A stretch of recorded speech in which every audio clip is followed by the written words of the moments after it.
Okay. All right. So sorry about that, guys. My bad.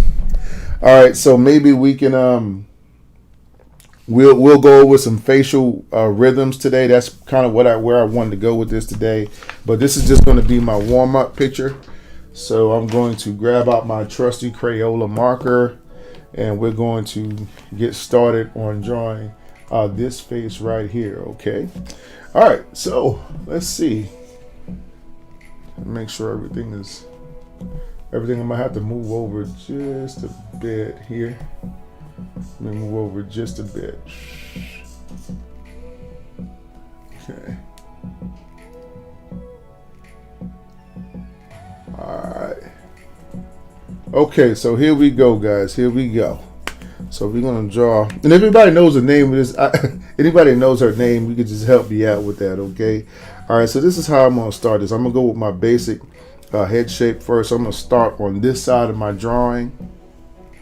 Okay, drawing my cheekbones, stuff like that. I like to always start from the bottom of the face and kind of work up, you know what I mean? And then I'll put my ear shape over here.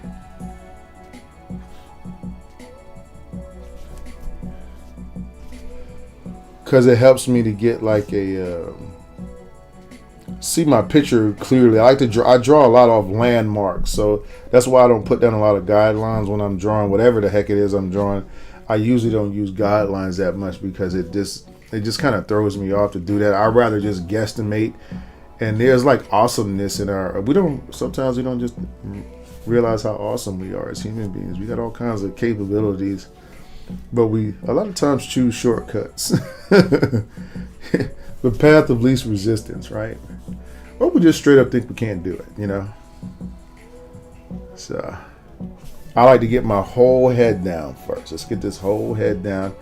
And again, work in these basic shapes where I don't do any detailing of any kind at the beginning of the drawing because it's not necessary. Okay. All right. So there are many ways to draw a caricature. This is my outside in method. As you can see, I put all the features, all the outside in stuff first, right? Something like that. Okay. But then I'll come over here, and then I'll do my my eyebrows and stuff. Okay. Okay, check this out. Now, I saw this yesterday, and I'm going to try it just to see if it works out. This is me drawing the bottom of the eye first. I've never tried this technique like live before, but I'm going to do it today and see if it works out.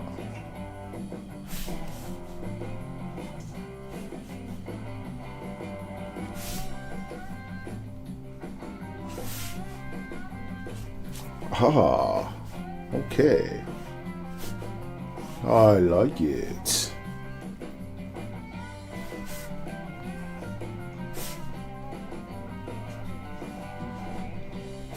Okay, landed it.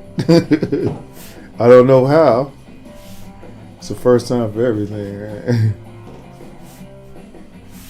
You know what I found out the other day? Hey, thanks, man. You know what I found out the other day? That when I draw against my hand almost, it makes it so much easier for me to get accurate lines. In other words, there's kind of like reading something backwards, if you can think of it like that, right?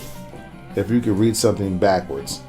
So the same thing here. Like if I'm drawing, your natural tendency is to go from left to right, right? But sometimes I like to go from right to left. This way I can kind of see where the heck I'm going. So if I'm doing like this, right, you see? And then I come up over here. You see how everything just kind of flows together more when you go against your hand. But again, the natural order of things is for you to want to move your hand like this. But you can't see where you're going a lot of times when you do it that way, you know? Okay. So this is the front teeth here. I like to concentrate on those. Boom, right? Okay. And then I got my teeth in here. Okay. So I have a very glamorous style of drawing caricature. You'll never. I'm not going to be like the typical TikTok caricature artist where you're going to see all these extreme, crazy exaggerations of people's faces.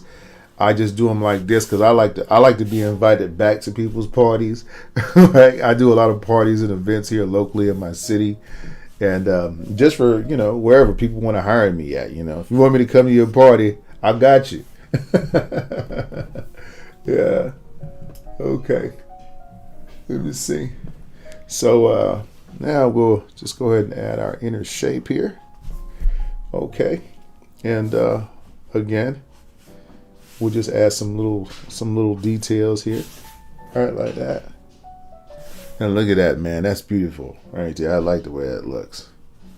Okay. So anyway, I'm a 51-year-old dad. 52. I'll be 52 years old in 4 days, actually.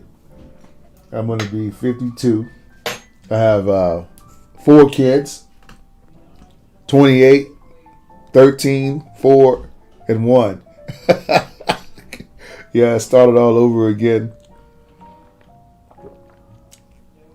Right? And yeah, I didn't think that through, but but it's fun. Yesterday I had a chance. Yesterday me and my family, we all went to Dave and Buster's. It keeps me young. In other words, when you're sitting around and you got all these old people around you, right? You tend to start acting, oh, can I borrow your walker? Kind of stuff like that, right? Now this is where I do a little bit of shadow and shading. Okay, this is like a little. Okay, and we just put some makeup on, right? With our gray marker. This is just a gray Crayola. Everything here is done with Crayola. Okay, brought to you in part by not Crayola, right? All right, now let me get me a crayon out here, and the crayons is going to be for my hair, which I should have. Give me a sec here. I think I need hold on. I just need to do a quick little sharpening job here, and if you guys got any requests, let me know.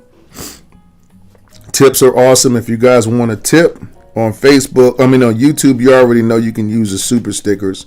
On Instagram, on TikTok, I don't know if they have a actual tip feature on this thing, but I can give you guys our Cash App if you want. If you learn from our art lesson today, and you want to be a blessing, man, thank you so much. I appreciate it.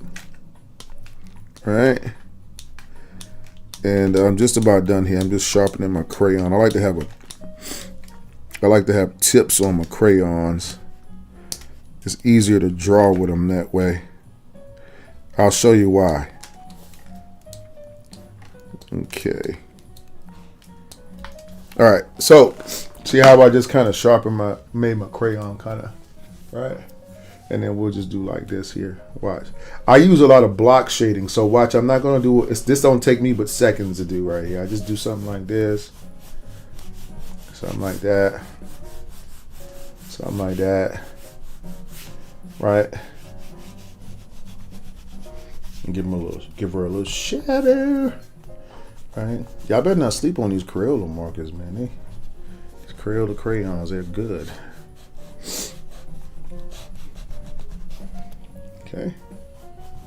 And again, I'm just do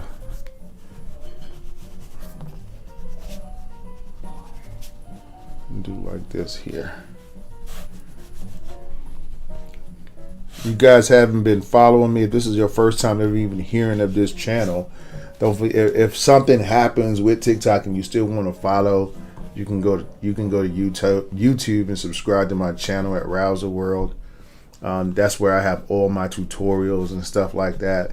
I never really got into TikTok that much.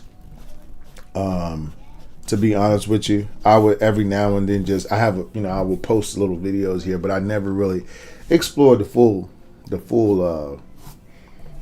potential of it, to be honest with you. But all right, so that is our first drawing. I'm going to use a little black marker here to kind of add a little bit of darkness just to my pupils to make them really, really stand out to the picture, right? Okay. And what's going on, Extreme Smoky Mountain Wrestling? How are you today? I see you got a lot of commentary here. You were saying that let me see here. What'd you say? Last week I drew Lena came from the old cartoon show Arch, the WWE rapper Black Bart. Oh, okay. Now remember, guys, when you do, if you make a request or whatever, I don't mind doing your request. All you have to do is follow the directions below my face. It'll show you what it is. If you want me to draw your favorite celebrity or person or whatever, it's $10 for celebrities, $15 for personal, and then you can just send me a picture. Okay. You can send me the picture through either Facebook, Instagram, just in one of the messengers. I'll pull it up, put it on the screen for you, and then I'll go ahead and draw your request for you. Other than that, it's just me kind of teaching about caricature. So that's my little warm-up drawing right there. Again, pretty easy. Start with the outside shape of the face, go to the inside, and put the features down. So today we're going to be talking about face rhythms. Okay. And you're like, well, what is a face rhythm? Right. Well, face rhythms are very simple. Okay. Let me put this one here aside. Okay. All right. And what that is basically, let's say the face is the shape of a heart. Okay. Whatever your face shape is. Okay. Everything that you draw attached to that face is going to be an extension of that shape in the direction that it's going in. Okay, kind of like this is going doom doom doom doom doom doom, right? And so when you start thinking like that, then your face shape comes together a lot easier, because your face shape tends to mirror however your features are configured in your face. Like, if you look at her face, right? Let's take my little pen here. Okay. We can look at it and see that her face is configured like a heart. So everything from here, you see, is, hold on.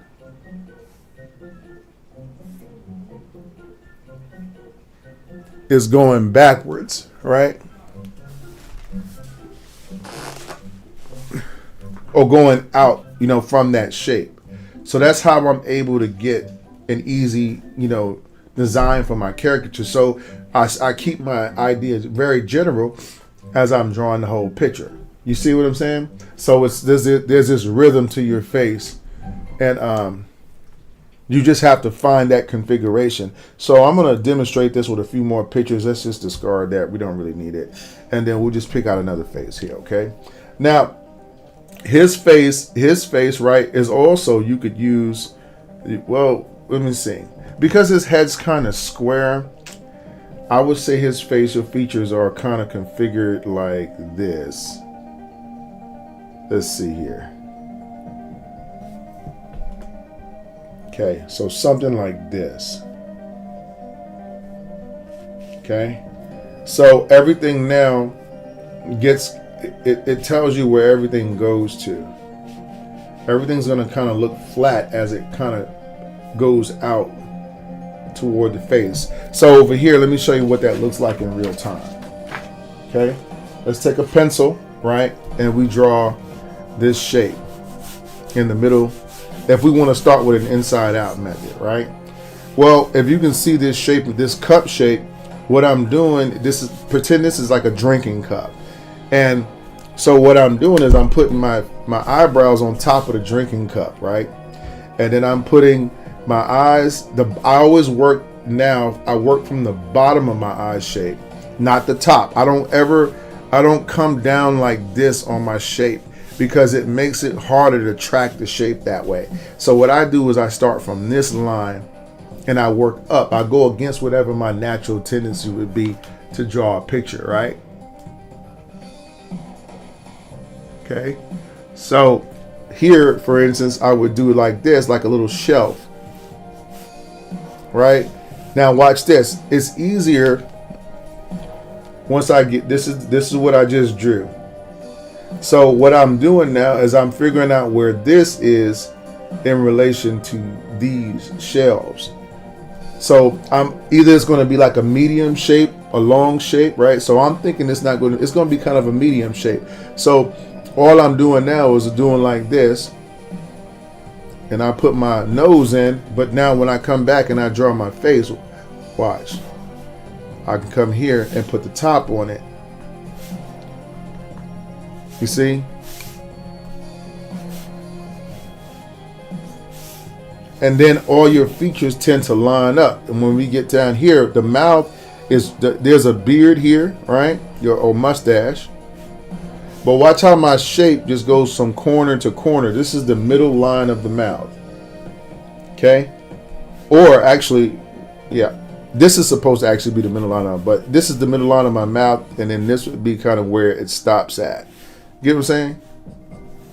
So it's so much easier for us to track the drawing when we think of our drawing this way. Now when we come to the outside and we're working from the outside of the face, then we'll come over here and we'll start just kind of building our face toward the outside of it. You get what I'm saying? Here, come out here, right? Then we're coming down and we're just kind of bending around the face.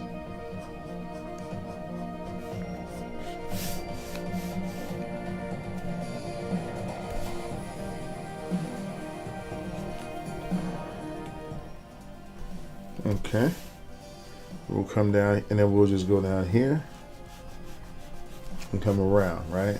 And then we add our ear shape here.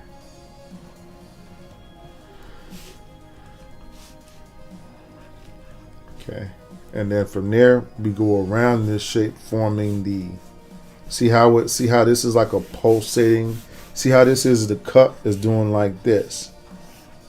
So that's how I know how to put my lines over the face. And then I extend from that line up into my forehead, right? You see what I'm saying? And then you have your hair shape, obviously, from there. Okay? So this is a pretty effective way this is a little bit more advanced. I recommend that if you're just starting to draw a caricature, I recommend you kind of keep it simple. And what I mean by that is that just draw your head shape, like, we don't need to just keep hashing this one out, but draw your head shape first, right? By whatever means you see it, and then you add features into it. So you might say, okay, a person, you look at some object, let's just say the head looks like a heart. Okay, then you put ears, right? Your eyes, your nose, your mouth shape, and you see how everything configures into the heart shape, right? All these features are drawn. So I double up, pretty much I just double up my shape. Okay, if I'm doing a shape like this, right? Okay, my features are going to be doubled up. You see? And then my hair shape. You know what I'm saying? And then the same rules apply from this picture. Do you get it? That makes sense to you? I think it makes sense. Okay. All right. So let me see here. All right. So this is another shape we can use. Okay. So what happens here? See? Okay. And this is how they make simple cartoons of people. And if you get this shape right, your caricature, you really can't miss on it. You know what I'm saying? Okay, so let's go to our next model. Let's discard that real quick. Hopefully I explained that well. Again, guys, if you'd like to tip, it's $Rouser World. I'll just put that here, $Rouser World, and we are on Cash App. You guys can tip if you like. We really need it. Thank you. Again, I'm a 52-year-old dad, got kids, and I want to be a full-time content creator. Okay, so I want to be in front of the camera more, do more art lessons. I want to put my book out this year. So all kinds of things I want to be able to do. I have a lot of, requests for to grow on Patreon too. If you guys haven't checked out our Patreon page, we also do have Patreon, which is Rouser World. All you have to do is go to patreon.com and look up Rouser World, and you'll see that we have a Patreon fan support page. And there you'll have access to a lot of the content that's not on YouTube, not on Instagram, not nowhere, but it's just behind the scenes stuff, what I do, sharing a little bit about my personal life, sharing a little bit about like how I got into this, all that kind of stuff I kind of do on my Patreon page. So if you guys want to check that out, I'll go over there and check it out. I like to do all kinds of creating, piano, music, I don't know. I make art out of all kinds of things. So let's go ahead and go to our next picture here. What about this guy? This guy's from y'all remember who this guy? This guy is from I want to say the Stranger Things, right? Isn't that the Stranger Things guy? So let's go ahead and do his picture real quick. Okay. Again, now if you look at his face, all you have to do is look at, well, what is his face kind of doing, right? Okay. So if I look at his features, I can kind of tell that it's doing like almost like a Superman sun, like kind of like this. If you look at it, it looks like a Superman sign inside, right? Like, can you picture an S in there? And then if I take that shape, right, and I inflate it around my shape, right? Okay. Now I got a caricature of him. See? So watch. I'll just take my pen here. I'll just use a regular Sharpie here. Let me see.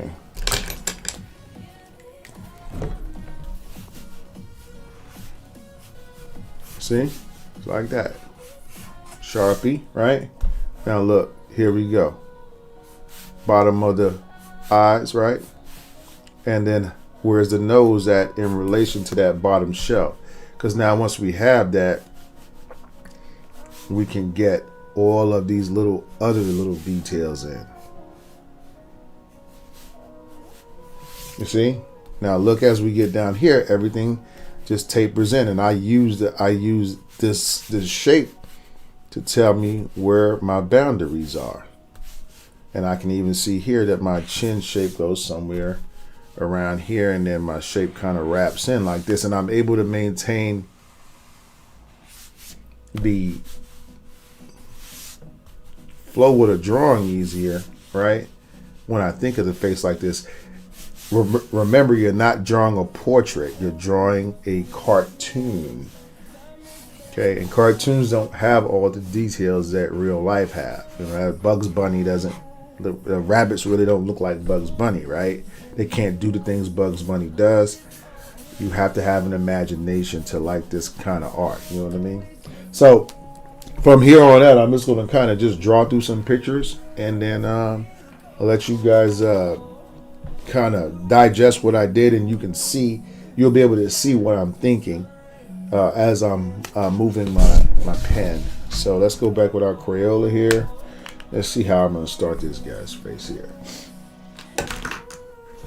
All right, let me see. All right, let me see here.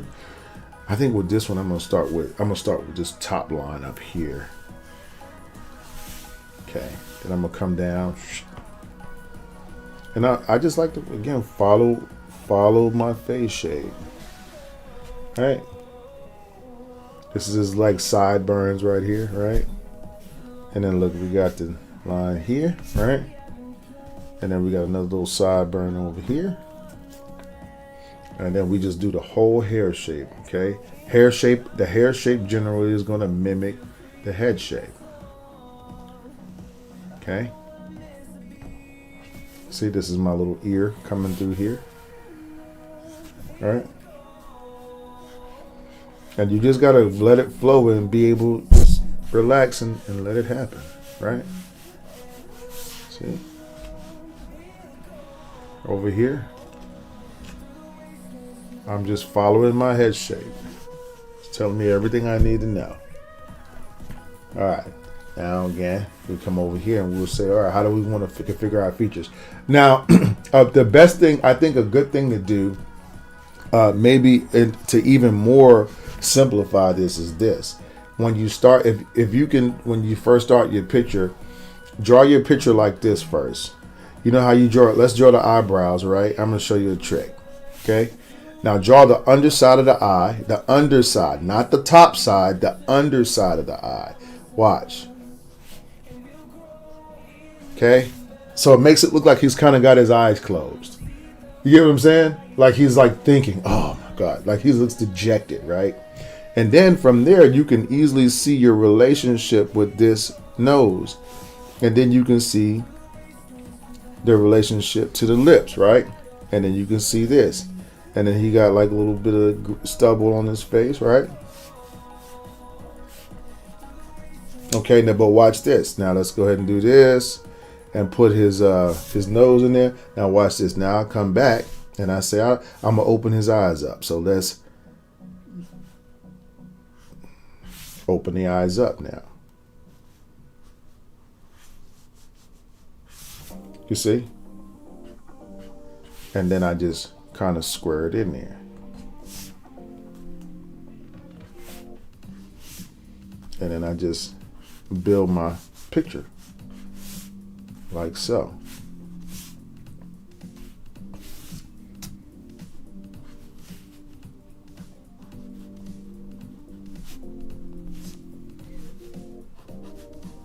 Okay. Now, why this trick works, I know you have heard, why does this thing with the eyes work like that? And it's really because, I'm going to tell you why. When your eyes close, okay, when you close your eyes are not, let me put it like this. They're not, if these are the top of your eye and bottom of the eye, okay, they're moving toward each other, right? And they're actually covering up the pupil, which is here. But what's happening is the top lid is actually moving toward the bottom lid. The bottom lid is stationary. Okay? It is what determines the distance between your nose and your eye shape. The top line moves, so that's how you get expressions.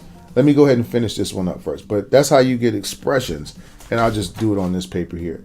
Expressions are like if I got the bottom of my eye here, right? That's the base or the stationary part of my eye. And then if I want to make my eyes do like this, right? Well, then now you get what I'm saying? Now expression. So however far this top line gets to determine where the intensity is coming from. You get what I'm saying in the eye. So again, it is your expression line, and you want to try to draw from the stationary point of your shape to the part that is not stationary. If that makes sense, even in real life, that's just kind of how things work. You're gonna help the unstationary thing from a stationary standpoint. You get what I mean? Does that make sense? Did I say that right? Yeah. Okay. I hope I said that right. If I didn't, then let me say it like this. La línea aquí, estacionario aquí. Okay, and that's just movimiento. It's moving in arriba. I also like to speak Spanish, right? Hey, what's up? What's going on TikTok? How you guys doing today? Welcome. This is my first time streaming on TikTok, so if I don't come across like a professional TikTok streamer, I am so sorry about that. I do commission work, by the way. If you want me to draw your family or your mom, your dad, whatever, you guys can reach out to us online, rouserworld.com, right? rouserworld.com. Also, tips are appreciated if you are learning from the live stream today. It is $ Rouser World at the Cash App. Thank you very much, guys, in advance. Okay, so let's go to our picture again, and we're going to add some shadowing to our drawing. All right, so this is how I liven my drawings up. Okay, and see how everything just kind of goes together and flows together like this. See? All right, there we go. Stranger Things. Okay.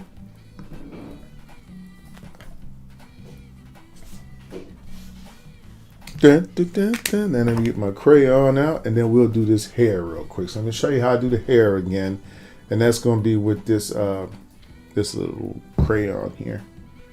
So we'll just color from the side, and we'll just make our quick pattern.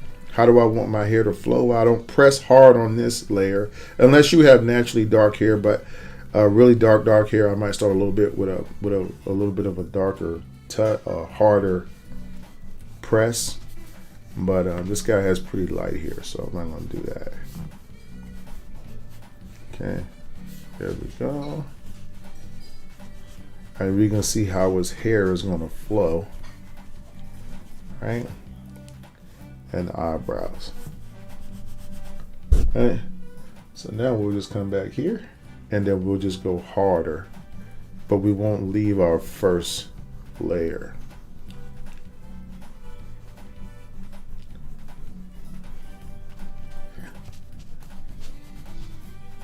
See how I kind of stayed in the middle? I don't know how I learned how to do this hair stuff. I'm gonna tell you, like it kind of comes natural at the same time. It's hard to kind of quantify it because our tendency is to make things sometimes harder than what they are. A lot of times, that's like, I guess that's a human. That's a human tendency, right? The other day I saw a story. Anyway, a guy was paying, I think almost, I want to say, in the upwards of $10,000 a month in child support. So she got on on live TV and said, I can't make it off of this amount of money. It's just me and my child, but it's just not enough. And I was just like, what are you talking about? $10,000 a month is enough to support 3 families. What are you talking about? If you don't, oh my God. I guess some people are just true shopaholics. They just want to be able to stay in Target for the rest of their life. And as long as their money don't run out, they just stay in Target, get a cot and just stay in there, right? But yeah, that was like, oh my God. But we make things harder than it has to be, man. We don't need that. We don't need, in this drawing, it really is a true teacher of that what you look like is really very simple. I'm going to show you more, like I showed you how simple it was here. You need to be able, if you can't see your face when you draw some simple lines like whatever, let's just say let's take another face, right? And let's say we're looking at her, right? Okay. If you can't see your face with some simple lines like this, 1, 2, right? 3, 4, 5, 6. If I can't see my face right here, right, I'm already in the wrong ballpark. Okay, that's my face. You know why? Because this is the basis of her face. So everything from here is just me just building stuff on top of stuff. Watch.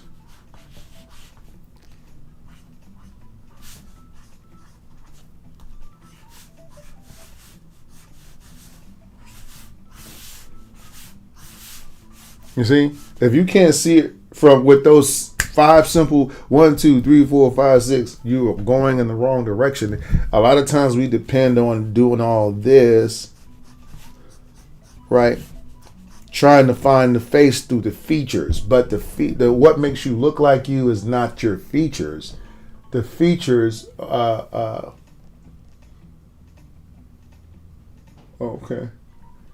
The features, how they are situated in relationship to one another. So what you want to do is express the relationship, right, with simple lines. In other words, remember, and all stationary lines. The top of your eyebrow doesn't matter at this point. It just the size and general feel of them. So I use the stationary lines, all the lines at the bottom of my features, or if in this particular case, because her nose is very round like this, I went more round like this. But when you have this line, this stationary line tells me how far apart my features are. If you use this line to tell you that, okay, you're going to get it wrong every time. You're going to have too much space between here and here because you're trying to skip the line. But this is a good middle ground to begin to draw your eyes from. I try it. I'm telling you, it's going to really work out for you. I'm pretty sure. Okay. Let me see. And then from there, you just kind of start building your face. You see?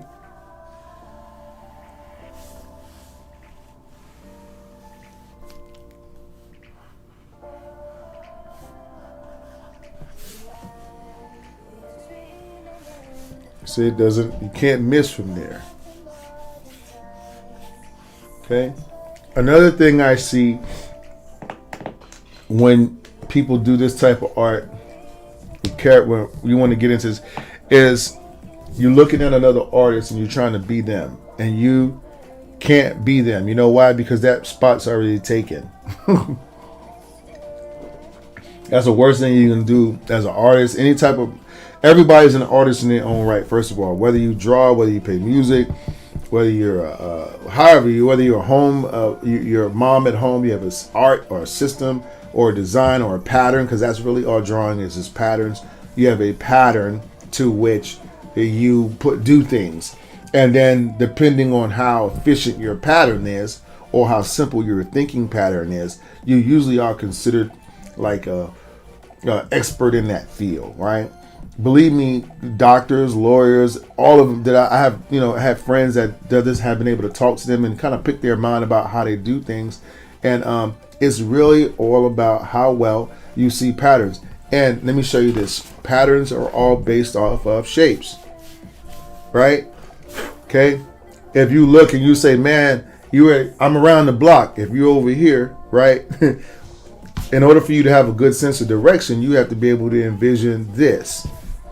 And if the person is calling you from here and you're over here, then you follow a pattern to get to them. So you can't get lost if you go to a city and you look at a map and you look at it and you say, well, this is the center of the city, and then these are all the highways coming off of it. Well, and you already know this is over here, this part of town's over here, this part of town's over here.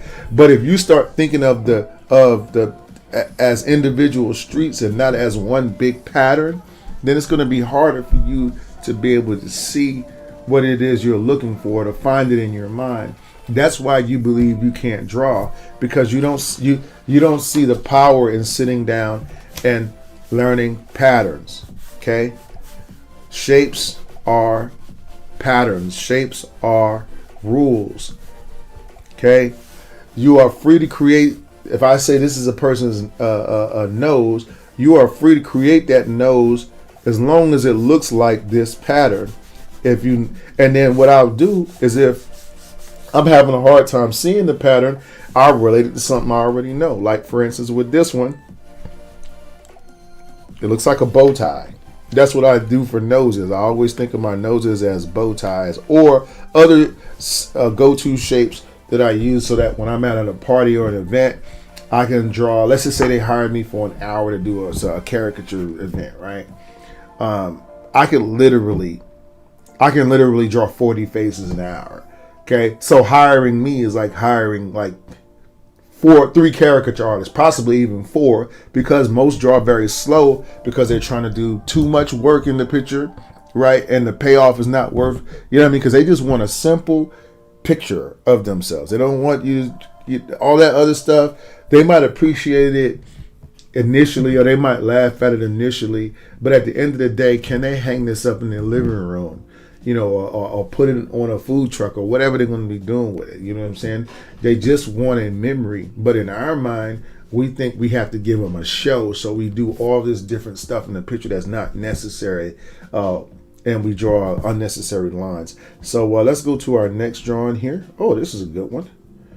I got all kinds of drawings. Let me see who we got here. What is this guy right here? He looks like a guy we could try to mess around with. Oh, okay. Let me get some more paper here.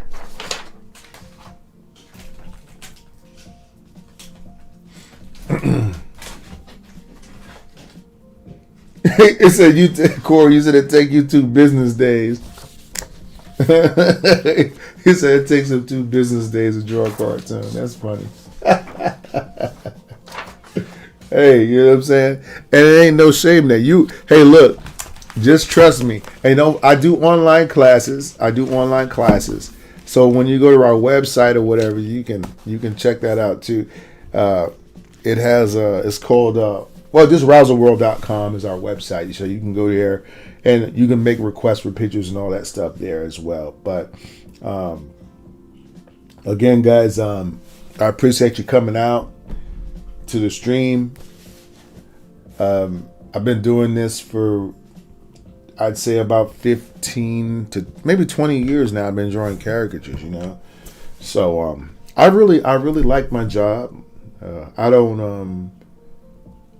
don't regret my decision one bit to be a caricature artist. You know what I'm saying? I get to meet people that would normally never talk to me.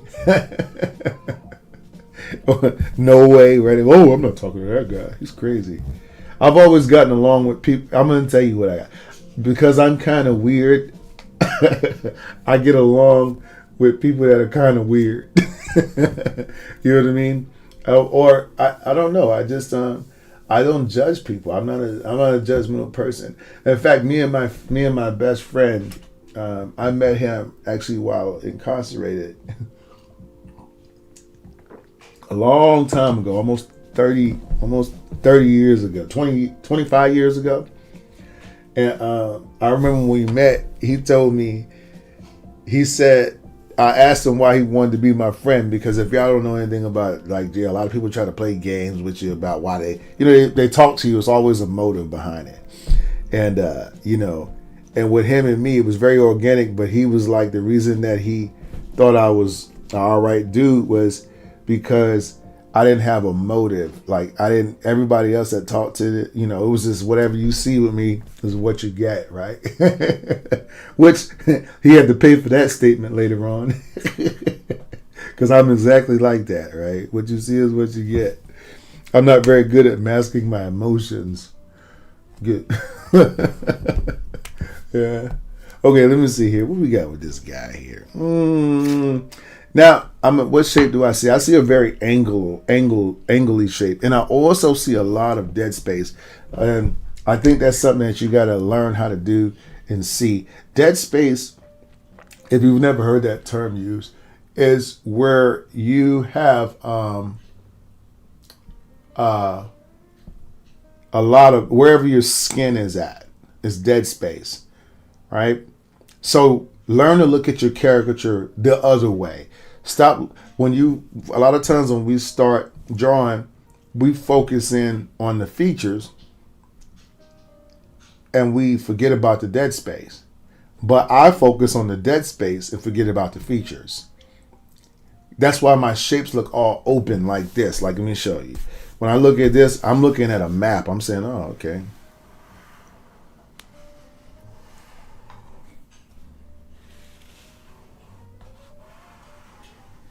You see, I'm drawing dead space because the dead space is a feature.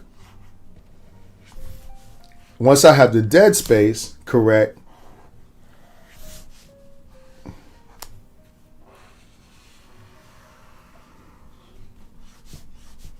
Everything else flows from the dead space.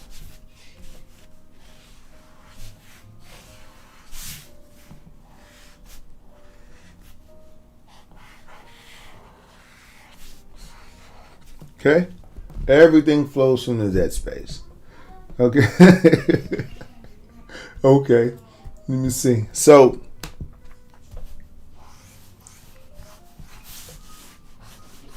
once I have this, now I want you to notice this.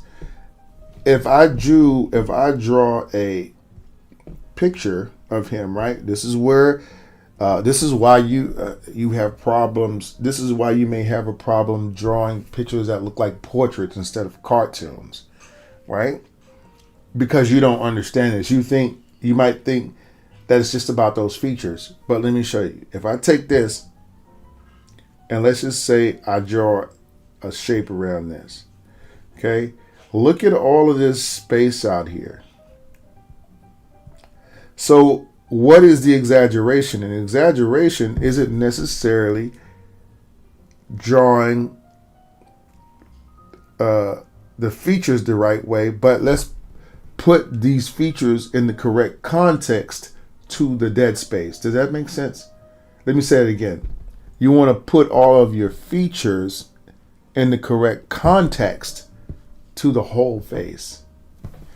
So this is telling me that I don't necessarily have to give him big eyes or a big nose or a big mouth, because it's not that might not make sense, or it doesn't make sense, or you get what I'm saying, because he has very small features. But what the exaggeration would be to give him more dead space in this picture. Remember? So watch this. Just to give you an example. I'm going to draw everything, but I'm going to put it in the middle of the drawing. Okay? I'm just going to draw some simple shapes in the middle. Now you see how I can see my picture without ever doing anything else to the drawing. Like, my mind says, oh, but look how much dead space I gave him. And I could even go even smaller. I could have made it all the way in the middle. So if you want to be real funny, an exaggeration that would make sense in this picture is you can see the angles of the angly big face, that big pie face he has. But then all of his features tend to just bunch up right here in the middle. You get what I'm saying? But if you spread these features out too much, right? So let's just go over here. And I just want to draw the same shape. I'm just going to trace it real quick. Okay. If I take these same features and I spread them out,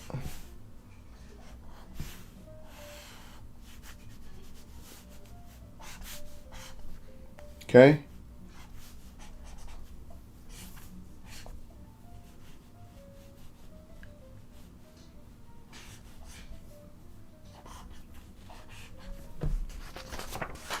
it doesn't look like him, because there's not enough dead space in the face. It looks like somebody, but it don't look like him.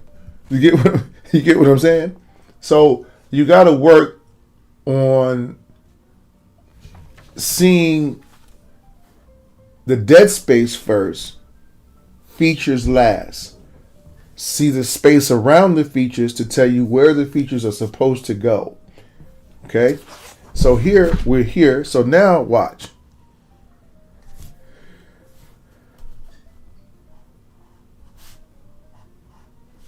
And then I keep everything really simple from this point.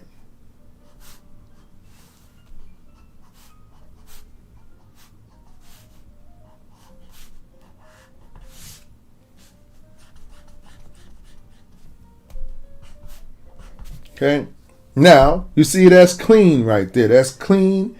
It's not a lot of it's not too much going on. When I shade this in, add some lips to it, whatever, okay, we'll see that this is a caricature that he will want to put up on the wall, because he's like, man, that looks like me. It makes me feel, I look kind of classy, right? you know, and it's simple. People gonna laugh at it. That sure is you. Look at the expression that he has on his face. All of it, right, fits in better when you see the whole face, right, in relation to, or the dead space in relationship to your features. Okay? This is the rhythm to the face. Caricature drawing is not about just making stuff big. You know, you just go through and you just make big this and big that. You know, I see some that'll draw, they might draw something and give them these huge, you know, these huge eyes and, you know, this huge this and then some nose here. And then what they depend on is if I just put a mustache here and this, well, then it'll look like him. You know what I'm saying? But that's just making things big. This is what you call a distortion, not an exaggeration. You didn't think about this before you did it. You have to look at what shapes are present in the face that you're looking at. Okay? Again, guys, tips are appreciated. If you are here for the first time, I'm Mr. Rouser. I'm a professional caricature artist. I do big heads, little bodies for a living. This is my first time on TikTok. If this is your first time seeing me, welcome, or it's nice to meet you. YouTube, you guys already know how to do it. I've been doing YouTube for probably about, 10 years now. So if something happens with TikTok and you guys are here and you feel like interested in this, just go ahead and you can subscribe to my YouTube channel. I do have a lot of shorts there as well. So like I said, I don't know how that's going to work out. I just tried this today just to see what would happen, right? Okay.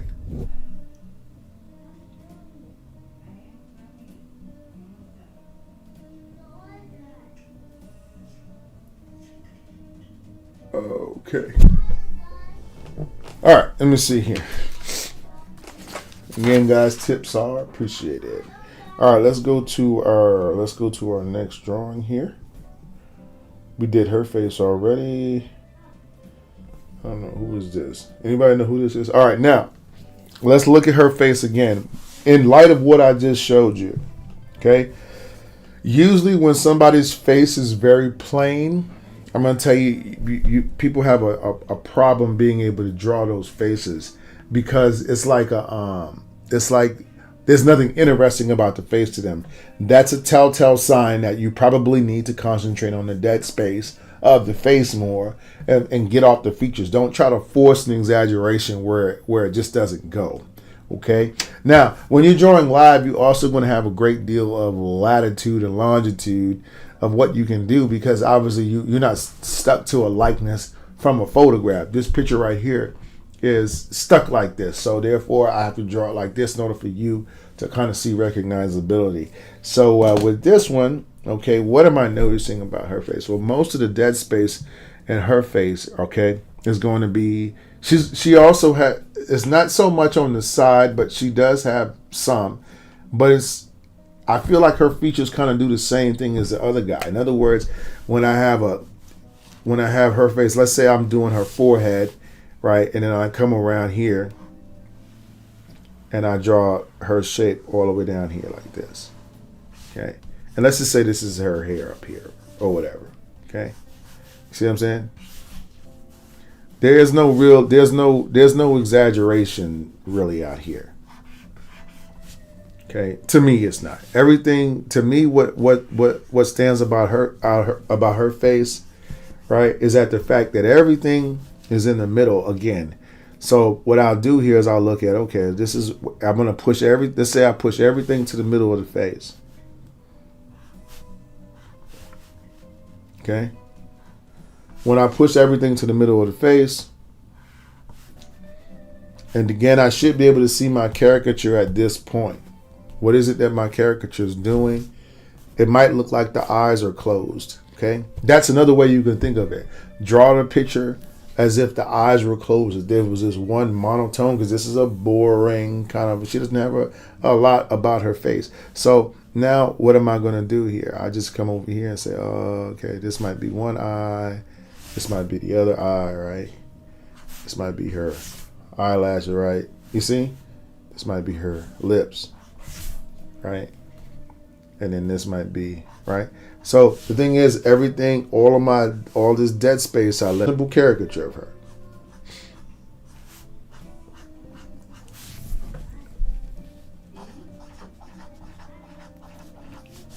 All right.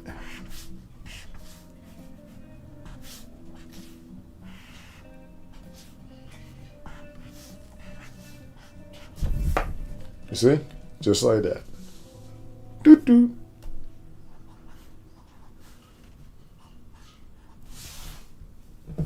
So again, look at that dead space.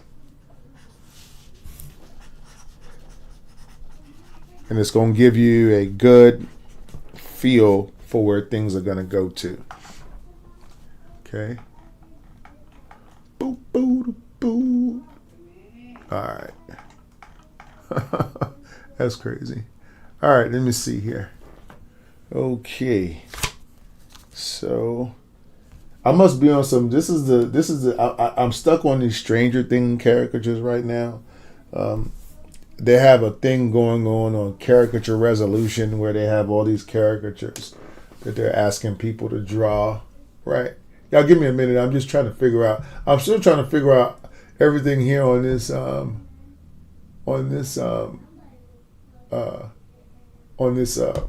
TikTok thing.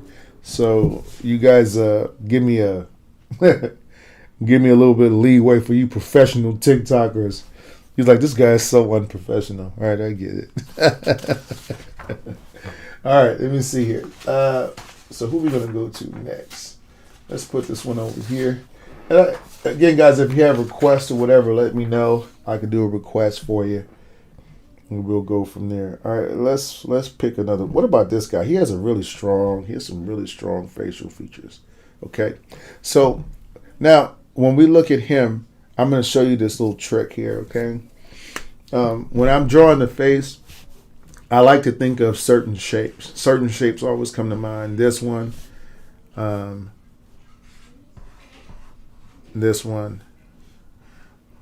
right, and then let me see. It was this one, and then wait a minute. 1, 2, 3, 4, 5. Oh, I'm trying to think of the other shape. I'm missing one. Oh, this one. Okay.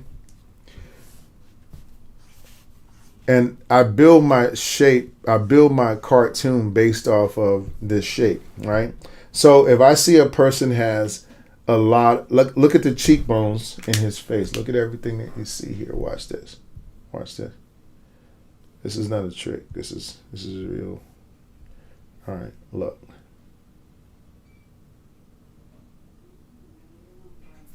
Okay, you got to pick a shape that's close to the shape of the person's face. I can't draw his face with that shape or this shape, but this shape gives me a firm foundation on which to stand on, right? So when I move my marker, I'm just going to back up and take this out real quick, and then I'll put it back. When I begin my picture, watch my pattern. Watch this shape here, and watch how my hand moves. Ready? Here we go.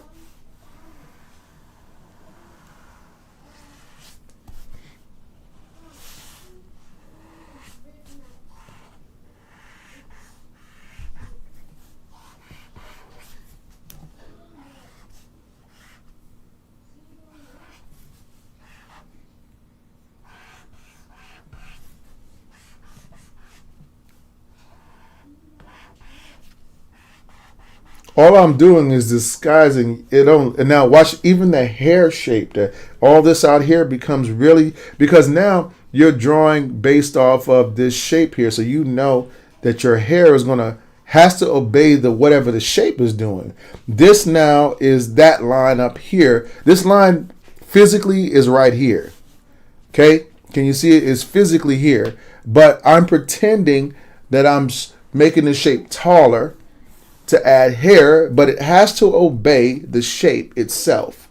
Okay, that's how beauticians know how to give you your haircut. You know what I'm saying? You go, a barber gives you the haircut that complements you. When you wear glasses that complement. You get what I'm saying? So you have your hair is going to complement. It's going to do everything is going to complement whatever your face shape is. So when I get here, boom.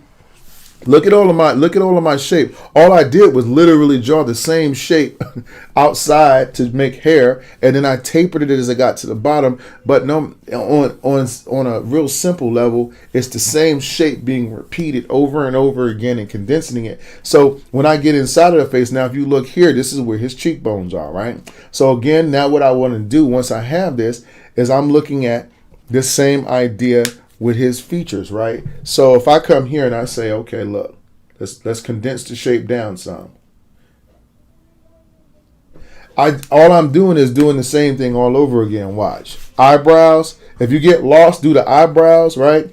And then you'll do this, and you'll come back and you'll say, this might be the eyes here. He has big eyes, so you draw long lines. But I wanted eyes, I'm drawing him as if his eyes were closed using the stationary line again. Okay, now I can see this relationship with the nose better with confidence. I can make it longer, shorter, whatever I want. I can give him those nostrils like this if I want. See, I had the correct relationship. Now, all I'm doing here is I'm coming to the bottom of the shape, right? And I'm saying, okay. So I can see my picture already. Now what I do is I underline the bottom of the eye, but I come back with the top and go, and I come around. Watch. Okay.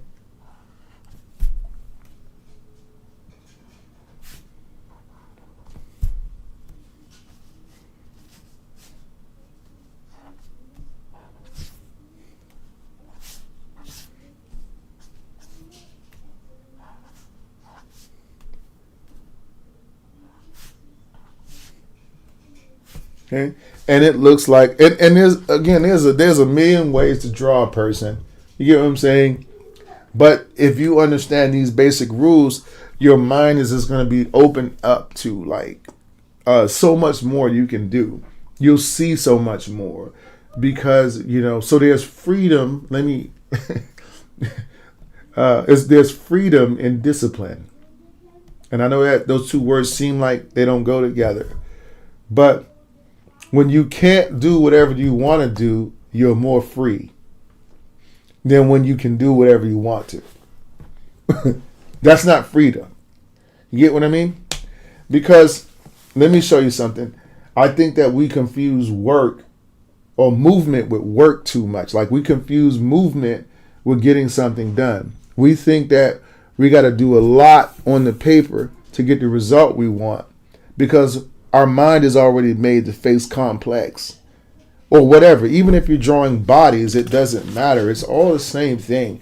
Bodies are to me are shapes. So you pick which shapes go together to form bodies. We know that the arms only can move in L shapes. So then in order to draw a caricature body, you have to use a lot of L's, right? Look, L's and V's. L and V. And then you can see your head shape, whatever that is, goes here. So, and then your hand shapes, right? Well, what kind of shapes do they make? Well, generally from the side, you're going to see a lot of triangle-y stuff, right? Your feet are kind of made like little wedges or little triangle shapes. So you can make a quick cartoon body to add with your theme. This is just what I'm thinking, right? But it's all really the same thing. So themes get very easy when you think of the body like this. But when you look at something like, let me go over here and show you what I mean. Let's go to my gallery here. Let's discard that. Let's look over here. I'm going to show you what's confusing. Let me show you. And then we'll do some of these pictures. This makes everything more complicated because number one, though everybody has those muscles, you can't see those on the average person. You know what I'm saying? You can't see those. This is something a little bit more reasonable way to think of the picture, right? And this is even more simple. Okay, so this is where you want to keep your mind at all most of the time.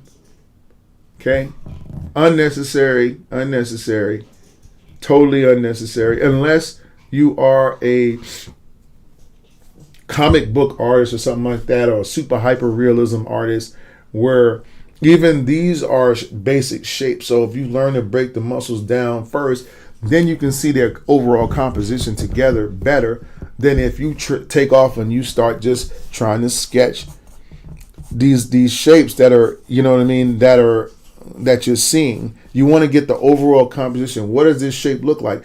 And these shapes right here are powerful when you think of this, because look at this shape and that shape. It's really the same shape, right? But it's just being turned a different way. You get what I'm saying? All the shapes are the same. How does this connect? It connects the same way as this shape connects to that shape. You get what I'm saying? That's how you build the body together like puzzles. Look at chemistry, right? When you see chemistry, you'll be seeing them saying, okay, this is a covalent bond that bonds with this, and then this bonds with that, right? Why do you think these scientists and all these people that appear to be real brilliant are brilliant? Well, they're brilliant because this is how they see things. They understand how things go together. And DNA is made of what? It's made of shapes, right? Pencils are made of shapes. Buildings are made of shapes. Buildings are all squares, right, that are sitting next to each other, right? If you draw a building right here, as the buildings get further away or smaller, they get smaller as they go toward a horizon line. So you can see everything gets smaller or bigger depending on where you are in relation to it. But if you can't think of this and you're saying, oh man, all these individual buildings, no, there's no individual buildings. It's all one big, or trees or anything. Watch this row of trees I draw, big row. And then I just go until I get smaller and smaller and smaller off into a horizon. You see? So the sun is way back here. The birds are back here. All right? That's how your mind sees things. So we got to keep things simpler. And cartoons are when you draw things on this simple level. The simplest level you can express it on is where you need to be when you're doing this. Okay? So again, whatever you're drawing, bodies, and it's just changing those relationships. We'll do some more caricatures here in a minute. But it's just about changing those relationships. So I take this same guy and I change the relationship of his chest, this shape, to the head. Watch what happens. Now I get a whole different looking guy. What if I go with smaller, this shape, but I make it smaller? Okay, what if I go with this shape, but I make this shape, let me see, but if I make it skinnier and little, and then I make this one over here skinny and little and longer. I'm just changing relationships again to the features, right? If I want to make the hands come forward, I'm still thinking in terms of a triangle, right? With the arm being extensions of a triangle. This is your hand. This is where it connects to the body at. You know what I'm saying? So now, what happens to that triangle as you're looking at it from my perspective? Well, let's just say this is where the hand is. You want this hand to be dominant. Okay? Well, then what happens? You go to the outside of the arm. You form your triangle going to the inside. Then you go from the outside of the arm. Then you draw your inside shape back and you trace it back to the shape. So now we can see here, right? What do we have? We got a guy with, maybe he's holding a lanyard or something, right? And then this guy back here, let's just say I want to make this look like it's further away from me. I start this, that means that my fist is going to be, let's say somewhere back here. So it's smaller. So now I'm going to go from here and I'm going to do a logical path back to my drawing. So now this looks up here, and this looks like it's back there. Okay? But I always know what I want to draw based off of my basic understanding of what the limbs can do. All limbs form L shape, or they work off triangles. Okay?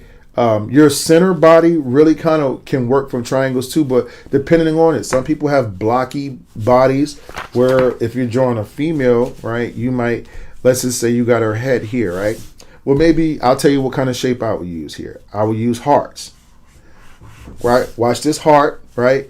A heart, right? And then your pelvic bone is literally shaped like another heart, but it's bigger. So I can see the proportions of a woman's body, right? And then I do a straight triangle. So the triangle is an equilateral shape, right? That means that my legs are equilateral shapes, or equilateral to each other. This might be the forward position of her, and this might be the back position. You get what I'm saying? When we get here, now we're connecting it, and you can see how the hips and everything kind of just form into the body shape. You get what I'm saying? Everything is, you can do anything with shapes. You just got to think about it like this. You know what I mean? When you go here, now I'm just adding a shape here. Now I go back to my L. Back to my L. Connect to the shape. Whatever. She's cool, right? So. Oh, thank you, just passing by. Appreciate it. Okay. I just got the #1 gifter badge. Oh, thank you, guys. I don't know what that. I'm trying to figure out how this works. Again, I've never done a TikTok video before. This is my first time, with all the talk about TikTok all over the United States right now. So it's like, I'm gonna go ahead and see whether. And I thought you had to have like 1,000. Don't forget to follow my page, by the way, guys. If you guys aren't following me, and if you like my videos, or if you like what I'm explaining to you today, don't forget we do have YouTube, guys. So go over to YouTube, check out my channel. I've been doing YouTube for about 10 years. I have a lot of different videos. Started the Caricature Basics playlist. That is going to be where I take you a lot through the basics of caricature. We do also do live one-on-one classes. So if you want to take a class with me, you can go to rouserworld.com, and you can go to our sign up for a class link. It just says class. This is a very simple website. Keep it simple, right? We want you to be able to find it, right? And then you can sign up for a class with me. We are doing a bundle now. So normally the classes are $45 per class, but we are doing a bundle. If you do 3 classes with me, we do the classes for $30 each. And the classes are going to be, they're about 35 to 40 minutes long. And I will personally, I work with each student personally, where they're at in their artwork with caricature. So if you say I'm having trouble with head shapes, or I'm having trouble with eyes, or I'm having trouble drawing mouths, or whatever, then what I'll do is I'll take you and I'll break down the basic shape of it, and then you can, right? Let me show you something. Man, we're just going to keep doing this shape thing because I think this is helping you guys. But a lot of times you might get like lost drawing the mouth shape, right? Let me show you. I'm going to show you something right now you'll never forget. Okay, watch this. So, this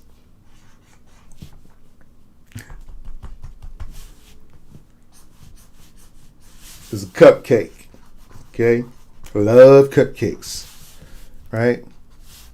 I only can have them once a month, but I love cupcakes, right? And I and I like. I'm gonna tell you what else I like. Cupcakes and milkshakes. Mm-hmm. That's a milkshake right there, and this is a strawberry milkshake because I love strawberry milkshakes and a banana one. So if you like banana, you get it. Okay. So we got strawberry we got cupcakes and strawberry. So this is what we're gonna do. When you draw your mouth, right? Both of these things go in your mouth, right? You can't if you can make you gotta have your strawberry milkshake. You have to drink it through your mouth. The cupcake you have to eat with your mouth. So I'm just gonna go ahead and make that connection for you. Okay? Now check this out.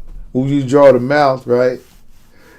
Remember to keep it simple. Watch this. Let's take all the icing off because that's way too sweet, man. It's gonna leave us with this. Okay? And then what we're gonna do is we're gonna replace that with this. Okay, and then all we're going to do is just cut out what we don't need. And then we add a top lip, bottom lip, and you got a mouth, right? Now, where do a lot of caricaturists mess this up at? Drawing, oh man, this is a pet peeve. Then when you see these type of teeth here,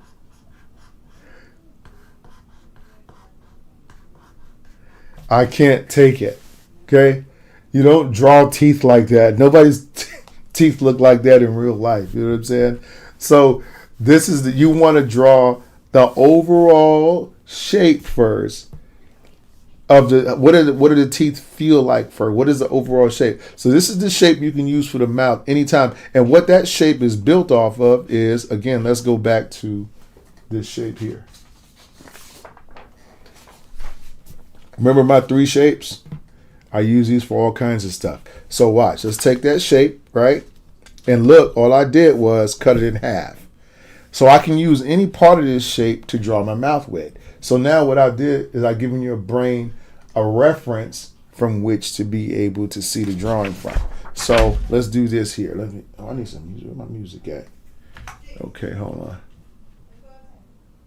Do. Okay, I was like, why is it so quiet in here? Okay, I need some music. All right, so watch this. This is the shape again. Okay.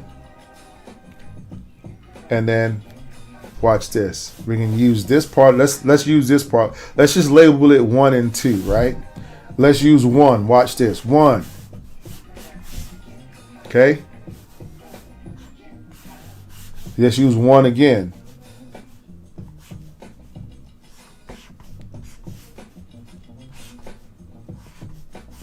I'm still using 1. I'm just adding lips to it. That's all I'm doing. And these are birds. We just call it a bird here and a bird here. You want to go big on the lips?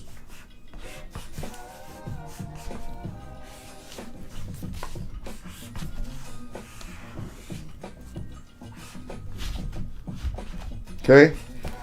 You see? Oh, look at M-U. But we're thinking about again, let's go back. Cupcakes and strawberry. Now, what about the milkshake? Okay, you're looking at the milkshake.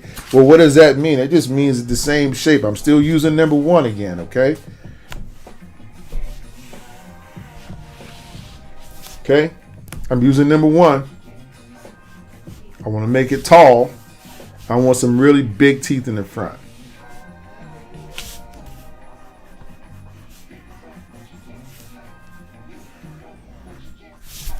Okay, see?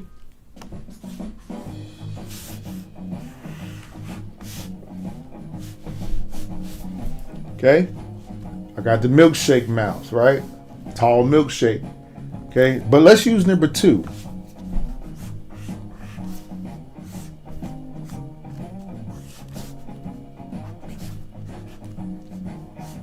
Okay, So now this is the top of the shape that I'm using as the reference in my head. But what if we use 1 and 2 combined?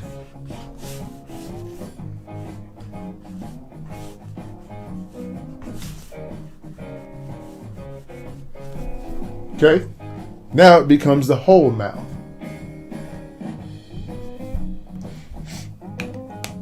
So no matter who you're drawing, let's look at it. Let's look at the picture. By the way, those are my kiddos right there. You see that? That's them. This one here, he's 1. He just turned 1. So he's actually not as plump right now, but when he was born, he was like a little plumpy. That's my little fella right there. These my fellas. I had him, I was 50 years old when he was born. And I was 48. So if I got any old dads on here, hey, look, it's not that bad. You get to watch cartoons all day. You get to act like, you're in some type of adventure all day long. The other day, I was actually cooking with Ethan. That's Big Bro right here. And Ethan has we made some plastic peas and some plastic onions, and then we had some plastic French fries, and all inside of a plastic microwave that I'd say that thing works pretty good too. And we came up with a souffle of some kind. I don't know. This is what it is, right? But man, those are my little kiddos. Anyway, let me go back. What was I doing? This is me, guys. This is how I do my streams. So I mean, I don't go with all this. I just like to, talk some art with you. All right, look at this. Boop. Look at that mouth shape. Now watch how easy that mouth becomes when you use my technique. Remember now, you can use this shape and you can skew it. So when let's say this is 1 and this is 2, skewing means that when you draw it, but it's still recognizable as the shape. So I bent the shape this way, or I can bend the shape that way. You know what I'm saying? Like on your phone when you can skew a picture. So watch this. Here we go. Watch. Okay, now this shape right here is going to be the number. If I were going to draw this mouth, I would use number 2. Okay, so watch this. Okay, and then I'll add number 1 to it. I look at the general shape of the inside of the mouth, the front lip, how it curves up and then down. Okay. Now watch. In this shape, what I would do is I'll draw my. Okay. Now watch.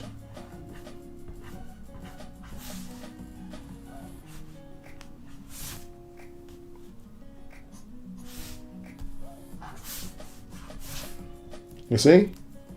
Number 2. And if you just want to do it real simple, you don't even have to, I'm a stickler, so I can see how this lip kind of wraps around the gum line, like in an upward position. But if you messed up and you only did it like this.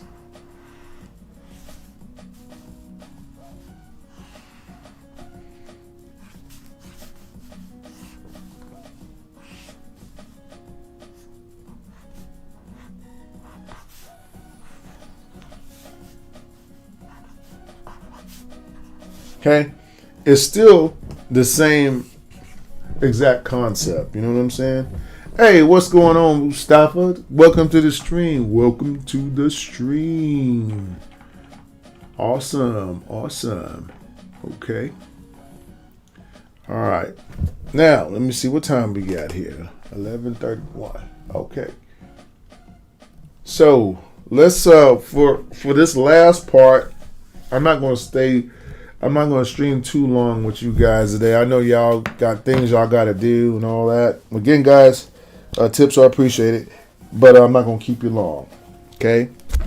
If you want a tip and you're on TikTok, you can use Rouser World, $ Rouser World at Cash App. That's where we do, if you want a tip. Again, guys, I want my dream is to be a full-time content creator, doing artwork, teaching these little tricks and tips, because I feel like it'll really help people, And of course, I got a family to take care of, so this is what I do full-time. And I appreciate it. Thank you so much. All right.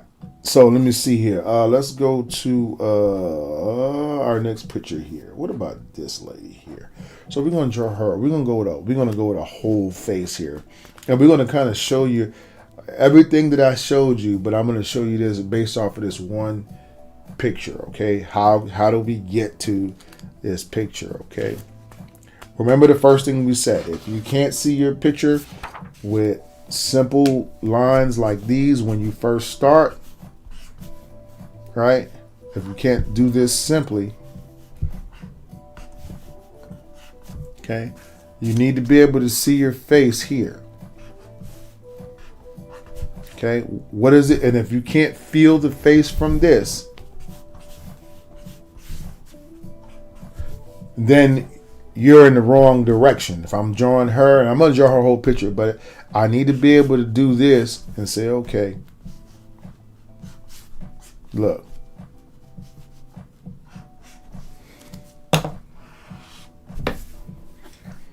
See how I can see her face from here? Now, if I add glasses to it,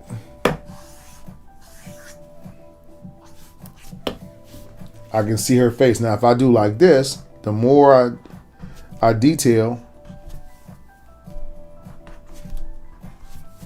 see? See?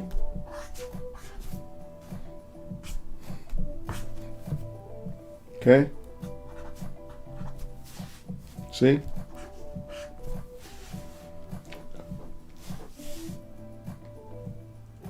So I should be able to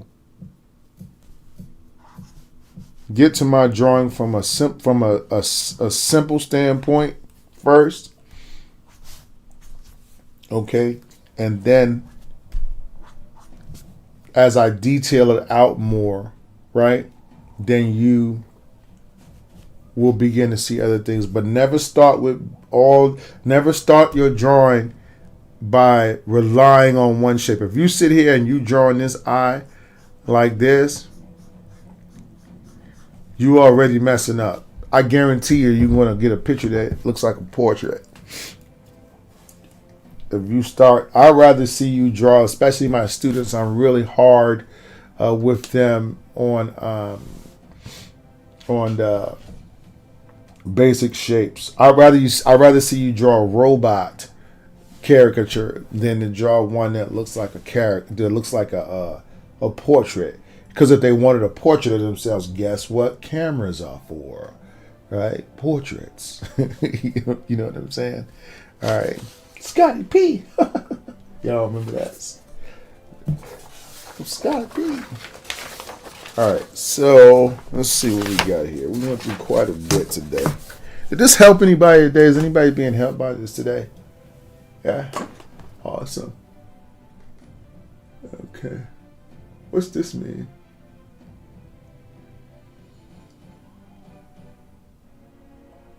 Oh, what does that mean?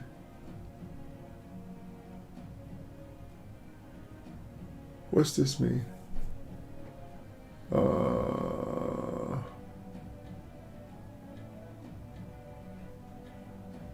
Oh, okay. What's that mean? Go live to no live. Oh, okay. I'm still trying to learn how this thing works here. I don't even know. Oh, okay. All right. So let me see here. Let me draw this picture right here, and then we're gonna finish up our stream today. I always do a word of the day at the end of my stream. So if you guys are want to stick around for that part, that's up to you. Again, this is just what this is just my practice time. So this is how I practice. I don't practice on when I'm out drawing live. I need to be able to know that I can do this. You know what I'm saying? Now, let's look at this shape here. What shape am I seeing here? We're going to go from the top, everything I showed you, to the bottom, okay? So I got my pencil here, and I'm gonna look at the face shape that I want. Okay. So if we look here at this face shape, you can see those big cheeks out there. So I'm just gonna keep it simple. Okay.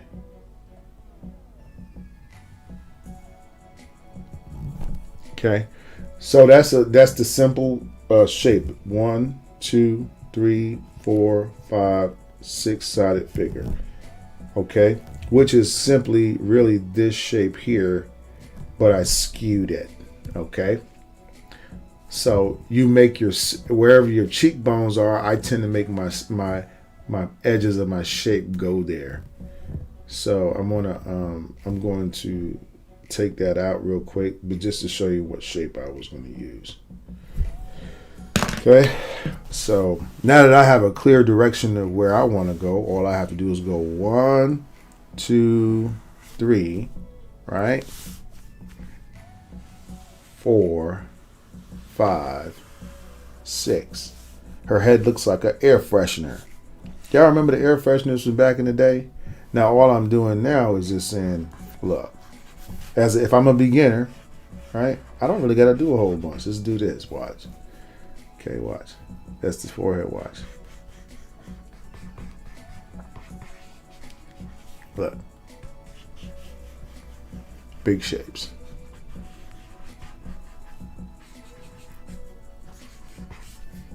Okay, look. I obviously started from the inside out. I started too big on it, but just something simple, right? Okay, and then watch. Now remember what I said. We should be able to see our face from here. All of her features are very spread apart to me, so it's like they're like here.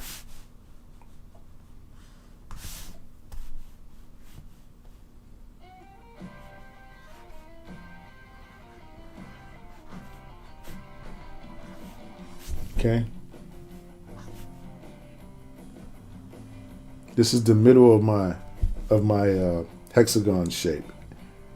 It's the top of the hexagon, the bottom of the hexagon. By the way, if you're drawing a closed mouth, you use the whole shape. Remember we talked about shape 1 and 2? Well, you use the whole shape and then you just do like this.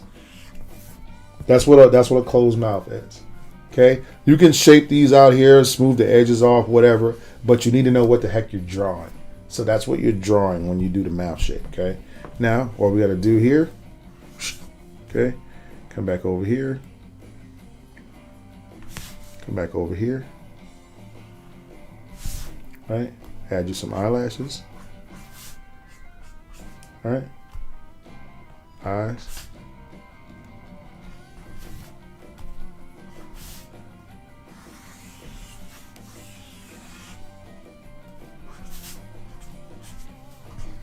Okay.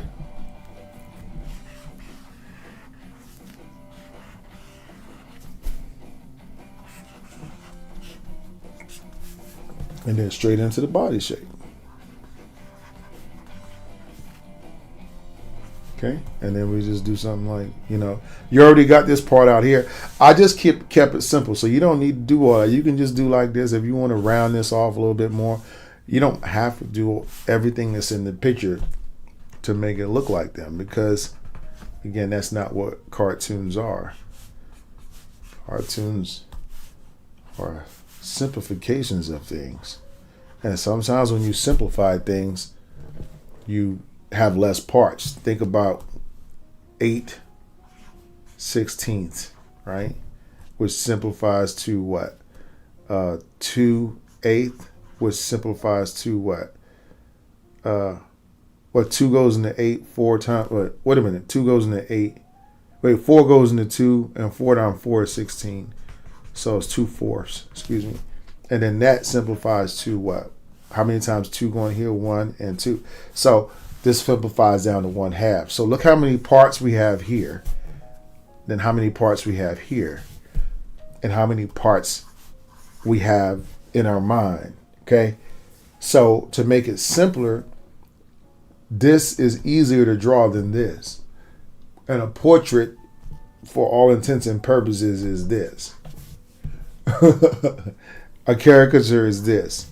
So you're going to wind up leaving out things that you would normally draw in your portrait, in a portrait situation.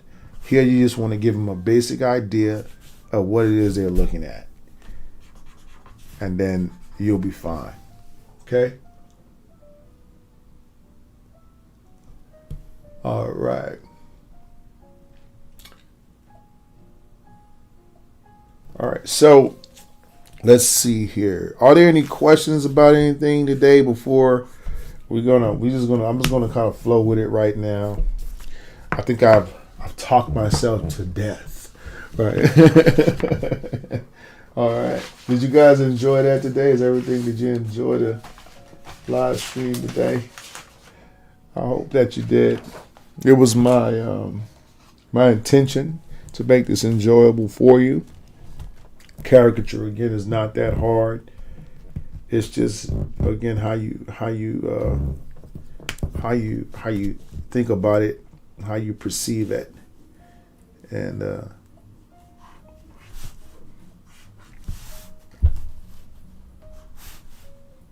you can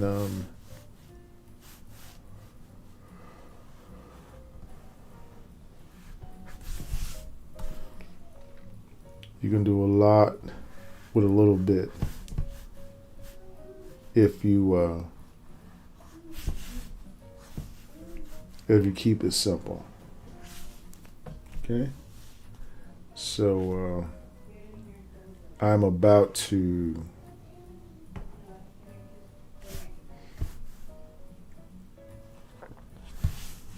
start shutting it down. I'm gonna go to I'm gonna do my word of the day, and then after that I will go ahead and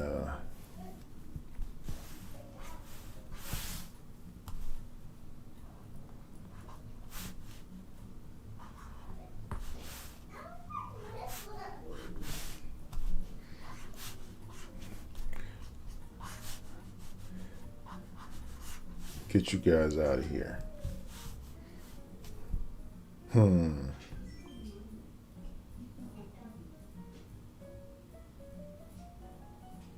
Wow, something, huh? I wonder.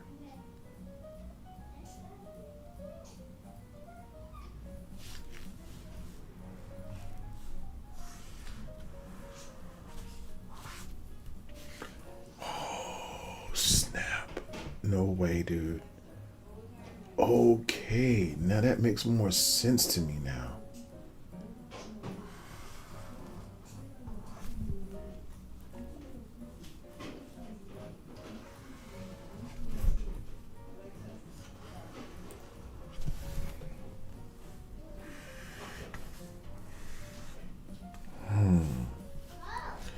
No, I was thinking about this head, drawing this hat, right? And so how I saw the hat, I always had a problem kind of getting that right, you know what I mean? And so what I saw just now was talking to you guys about all these shapes, right? If I drew a wedge here, and then I acted like another wedge was over here, well then the middle of the hat is just a connection between the two wedges and then an ear shape. Does that make sense? So this is like the side. So it really is a ramp, like a bicycle ramp, right? This is a guy on a bicycle. All right, he just jumped off of the ramp. And that's really what this is here. I'm always making these crazy connections in my head about stuff, so it is what it is.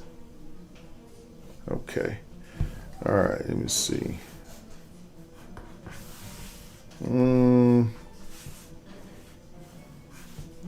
All right, let me see.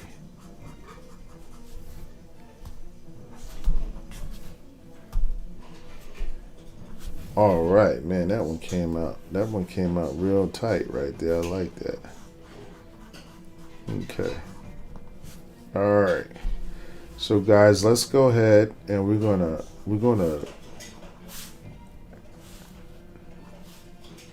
do our word of the day. And really, I'm gonna tell you what the word of the day is for me is this. I share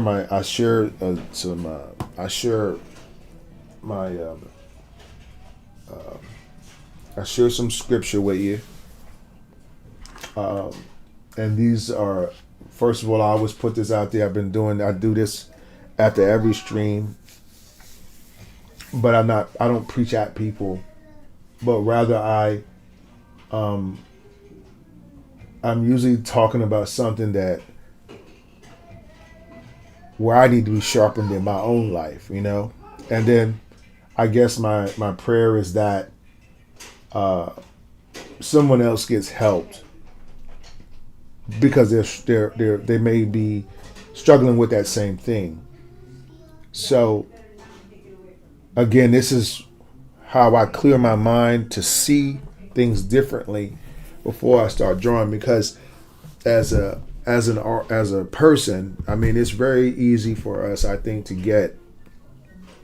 we can't see clearly with what we're doing because we got so many things on our mind.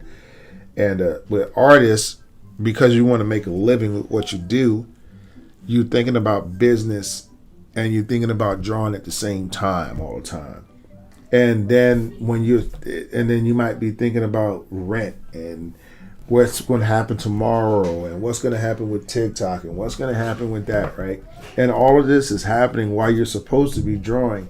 And it's the same concept of trying to study with the TV on. You're not going to probably get much done because you're going to be distracted, and you'll never get, I feel like, your full potential, you know, in your work. So that's why I share this word. I do the word of the day for myself, is because it gives me my mind a direction. I have actually some projects I have to do today. I do commission work, so I have a few drawings I'm gonna have to draw and then ship out to people. So by the way, that's something that we also do. But you can again visit our website, rouserworld.com. You can check it out, and we will. You can order pictures and stuff like that. So I do commission work as well. Let me go ahead, guys. I'm just going to take a brief intermission here, and I'm going to go ahead and get out my stuff for the word of the day. So give me just a second. I'll be right back. Okay, and let me see here.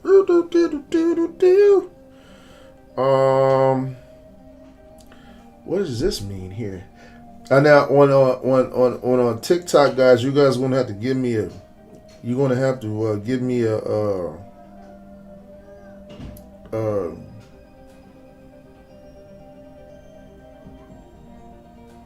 What's this mean?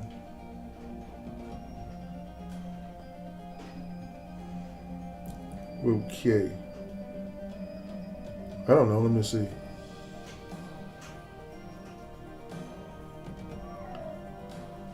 Do you believe in love at first sight? Do you believe in love at first sight? Do you believe?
for these guys.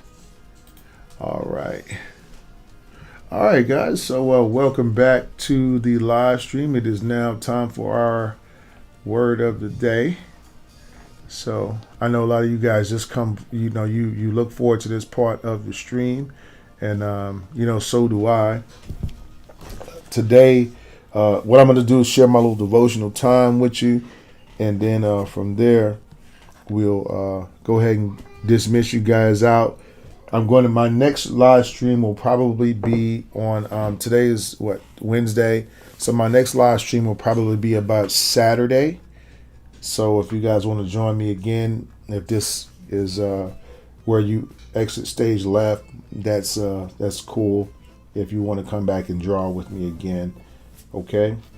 All right. So today I'm going to be coming out of my the most significant teachers of the Bible. This is written by Christopher Hudson. It's a really cool book.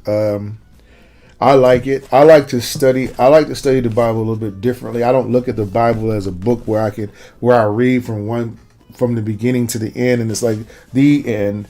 I like to reference it for different parts of things that are going on in my life. For me, growing in faith, and to be able to be good at, or to advance in what I'm doing, this caricature stuff, I have to a lot of times go off faith, because I'm one of those artists that actually make a living off of drawing. So I don't do anything else. I don't have a 9-to-5 and all that stuff. And I'm gonna tell you, I'm gonna be honest with you, okay? I don't. A lot of the times is because people don't want to give. They don't believe in giving second chances to people. Even though I haven't been in any type of negative law enforcement, anything like that in probably 25 years, right? Any trouble I got in was when I was a real young kid, and I just didn't, I was stupid then, okay? But what happened was, once I got out of that situation, how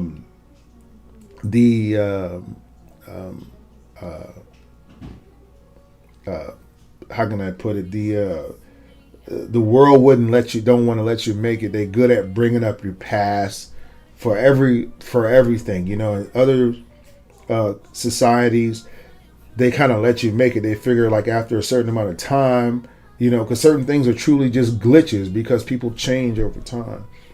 And so that's what kind of made me go into drawing for a living, because I was like, well, either I can sit here like a deer in headlights and say my life is screwed. I can't get a job at a gas station. My goodness, right? And so, I was like, dude, just a gas station. You know what I'm saying? And they were like, oh, well, 30 years ago, you were, I was like, oh, my goodness, man, come on, man. And so that's how I got into drawing caricatures. I really didn't have a pot to piss in, where to throw it out of. I saw somebody else doing it, and doing caricature. I was in San Antonio, Texas, at the River Walk, and I was staying with my aunt at the time, my mother's sister, and I went home. I told my aunt, I asked my aunt to take me to the store, because I didn't even have a car at that time. I was just getting out. And she said, well, what you need from the store? And I said, well, I need some art supplies, because I would draw while I was there. When I did it a little time I was incarcerated, I would draw for a living. So people would pay me with commissary or whatever to draw. And so I did what I knew how to do out here. And I drew every day. I created some stuff, man, that, I'll get into that in a whole other story, but wow, some things happened with all this artwork, but that was crazy. The whole other story. I don't want to get off topic. And anyway, she says, well, you don't have to go to the store. She said, just go in the garage. She says, I draw all the time. I have a lot of art. I said, what? No way. That's when I found out that my aunt was an artist, and that it actually ran in my family or something like that. Like all these artists in my family, I didn't know. And so I went in there, and then she had sketch pads and pens, everything I needed. So I went down to the Riverwalk, and I'm gonna tell you what I did. I knew how to draw portraits, right? But I didn't know how to draw caricature. But I didn't have time to figure it out either. So I went and I sat on the steps of the Riverwalk, and I made a sign. I took a piece of paper like this, and I said, caricatures for tips. And I put it on the side, and I sat there. And a couple out of Houston, I never forget them. God bless those people. They had just gotten married, and they would thought it was so romantic to sit on the steps of the Riverwalk and get a picture drawn in a wedding dress and a tuxedo. And they said, "How much do you charge?" I said, "Well, I'm just doing tips." He said, "Okay, draw a picture for us." So I drew a picture, and they gave me $75 as a tip. And I said, "Okay," and I started adding that up versus a job. And a job where I go in and I sit there that I would have been miserable at anyway. And I did it again and again, and eventually that led to me. I got a job as a server on the Riverwalk after that, serving, but that was my end to get into restaurants. So that's why I do caricatures at restaurants to this day. I draw it like a bunch of restaurant chains. And so I would just go and I would go up and down the Riverwalk to the different places. And I'm mobile, so I just draw characters wherever I was at. And then I just started doing that. I met my wife, and my wife was an artist as well. She loved cartoons. She was actually doing what I was doing. It was crazy. We had so many connections. And so when I met her, and then that led to here we are 15 years later and 3 kids later.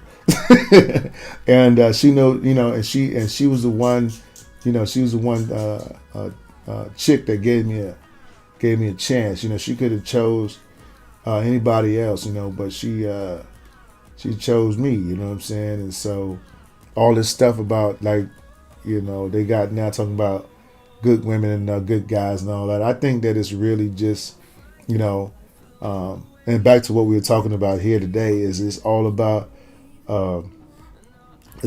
your faith, and what you choose to believe in.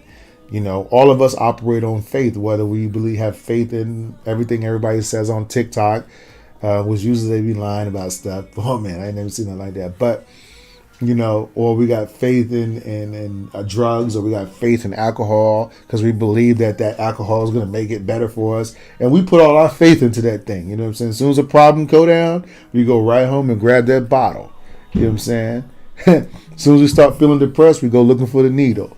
Because we feel like in our heart that there's joy, there's peace, there's everything we need is in that needle. You know what I'm saying? So that's what we're talking about today, is faith. And me particularly, I want this year, I'm going to be 54 on the 20th of this month, and I have little children, so I don't have time not to have faith. And I need to place, I chose to place my faith in something, because God said that He will never leave me and forsake me. And so I want to be strengthened in that. I want to go further with that, because I'm going to need it. I'm raising kids in this day and time, and things are a lot different than when I was, in the 70s when I was born. It wasn't, everything was a lot different then, so. Let's go ahead and dive into it. Growing in faith. If you have your Bible out, we're going to be referring back to some different scriptures or whatever. I see here that we're going to be going to Ephesians first. So I'm going to open up here to Ephesians. It's back here with all the ENs. That's a really good book, actually, Ephesians, because it's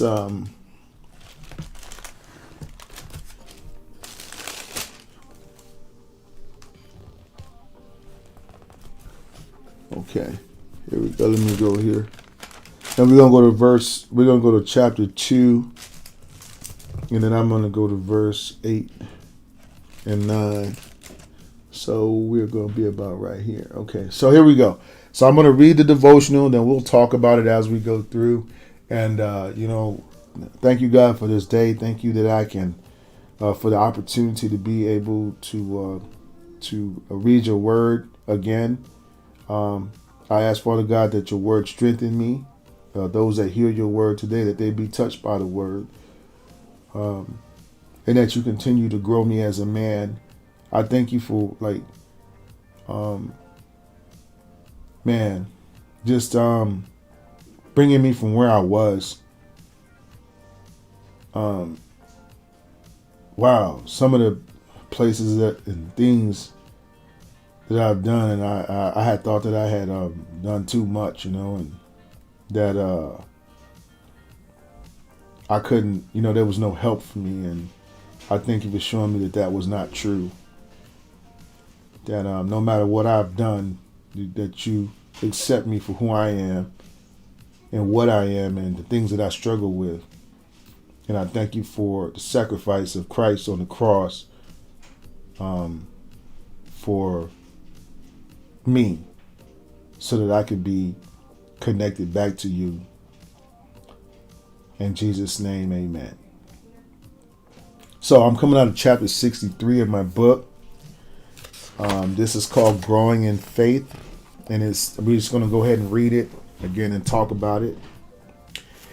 If we're like most spiritually minded people, we've probably noticed times when our faith is solid and real,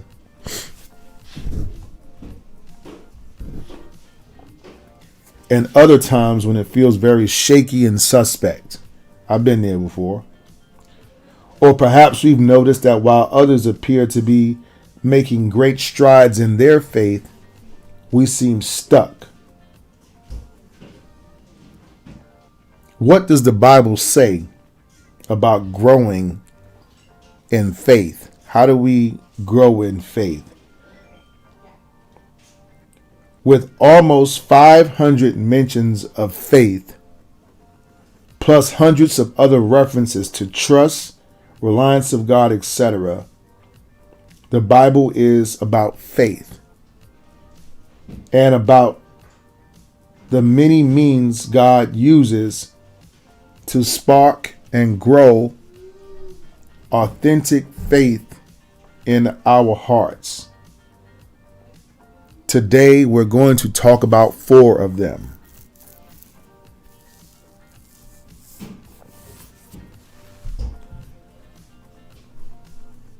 I can relate. I've had days where I wake up and I feel like it's nothing can stop me. And I've had days where I feel like, well, there are a few things that can stop me. Maybe I can't get past this or this problem or that problem. And then I've also noticed, again, comparing myself to another person that seems to have all this faith. I don't know if you guys ever attend church, or maybe you just know an aunt or an uncle or somebody that they got big faith. One person comes to my mind, a sister that used to go to my church. Her name was Cassandra. She's actually going to a Bible school now in Florida. But with her, Cassandra to me really inspired me because she had blind faith. Like, she would take off somewhere without any of the resources to get to the place where she was trying to go, or talk about a project she was going to do and hadn't taken the first step in the project. But at the beginning of the project, she was convinced that God was going to get her through. And then the next thing you know, I'm looking at her on the other side of the project, but I knew where she started from and I know where she's at. And I was like, whoa, the faith that she had. So that would be an example of that. But let's go ahead and talk about those 4 things real quick. So, and here it gives us an acronym, and if you don't know what that is, that's just basically it uses the word grow, and for each letter means something different, right? Okay. All right. So we're going to start with G of the grow. How do we grow in faith? Okay.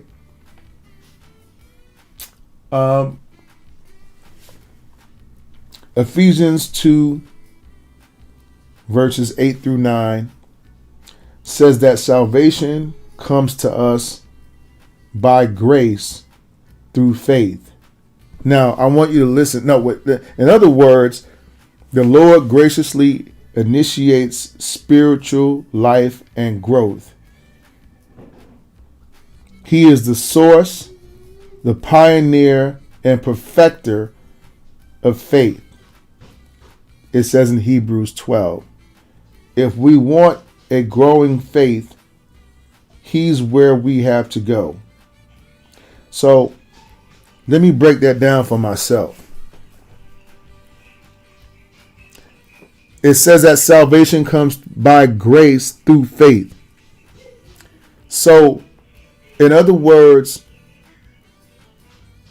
in order for me to experience the grace of God, the forgiveness, the love, the effect, everything that God has for me, I must first believe that God is who He says He is and that He can do what He says He can do.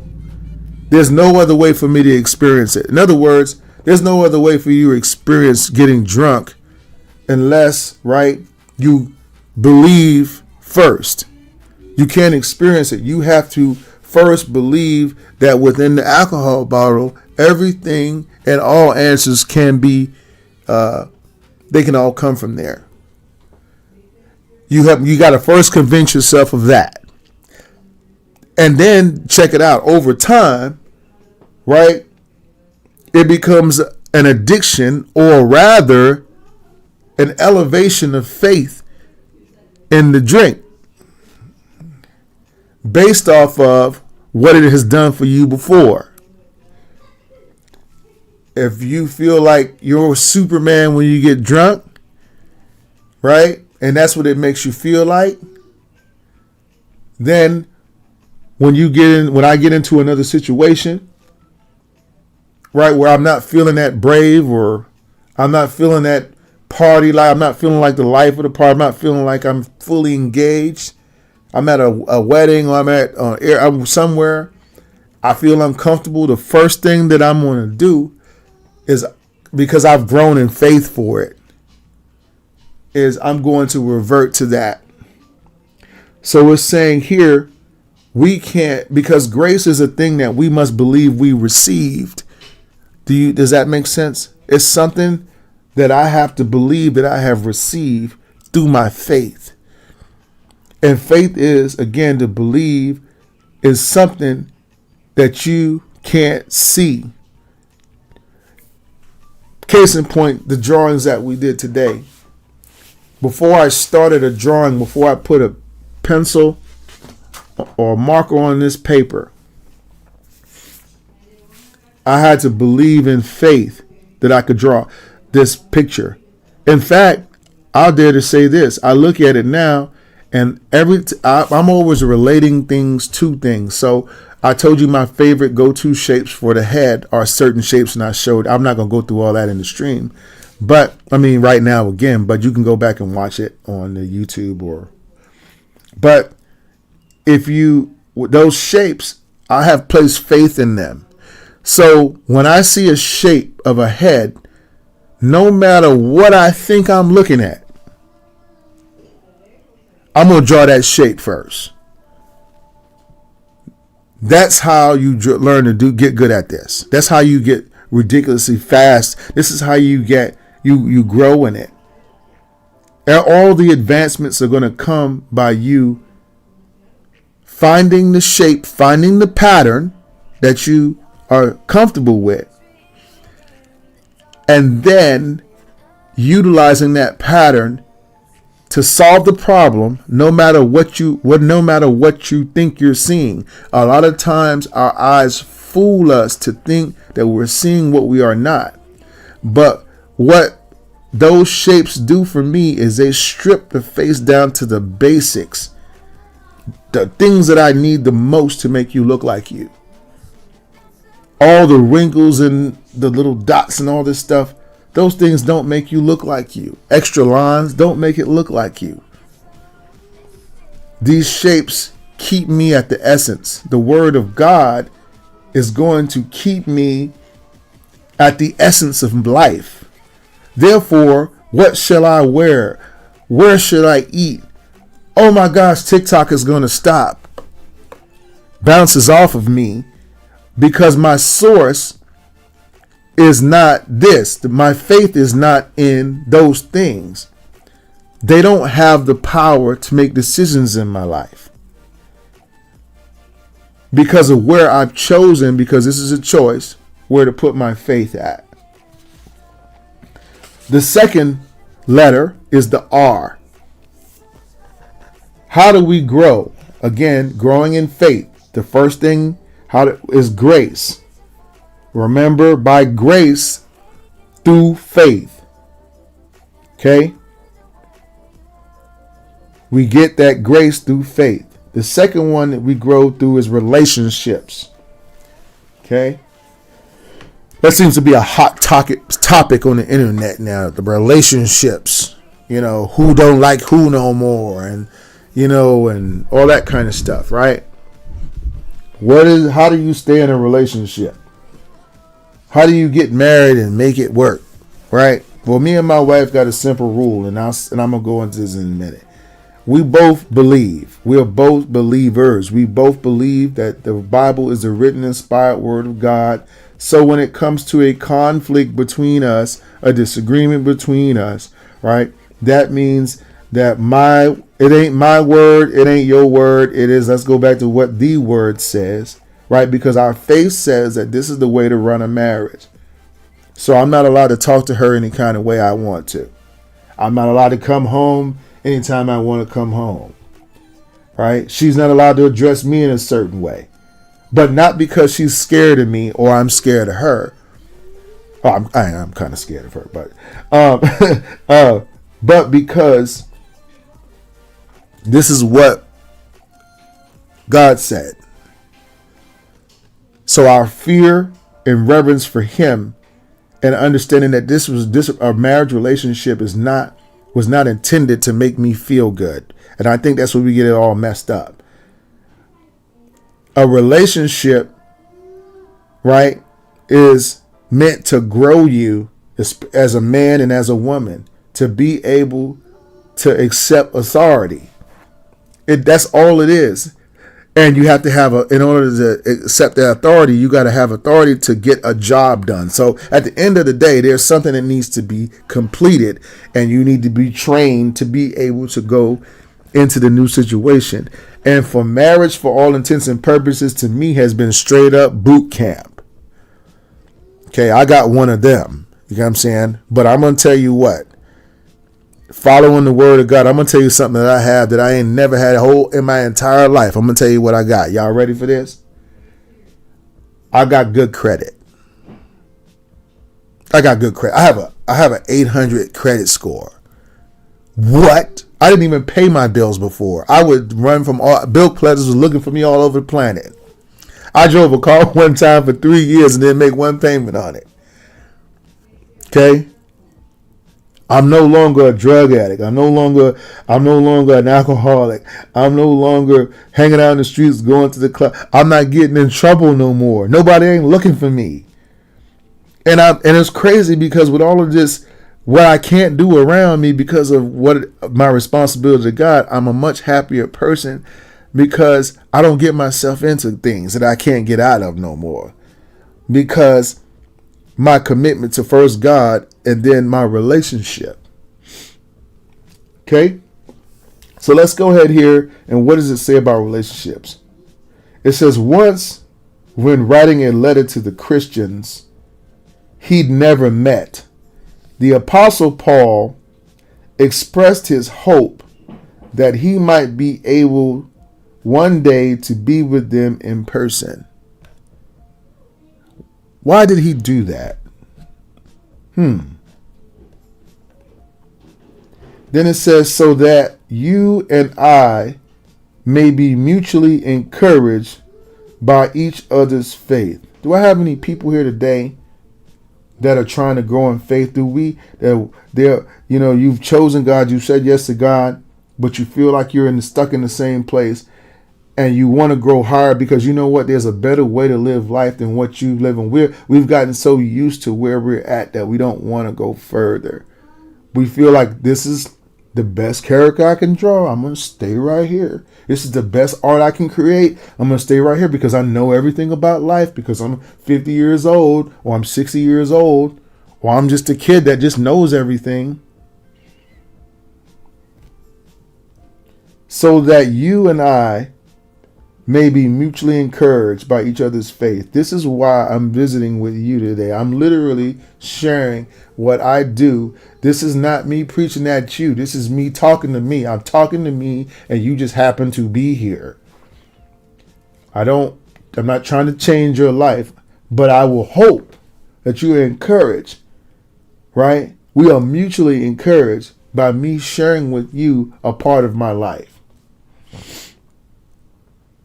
That's in Romans 1:12. It says it's a fact when believers who are serious about living by faith spend time together, they rub off on each other in good ways. They spur each other into a deeper faith. You don't have to tell me who you are. All I have to look at is who you spend your time around. I know everything I need to know. If you're a parent, I don't need to ask you who you are. All I got to do is let me see your kids and let's see how they act. Because your kids are going, I don't care what nobody, this is a science.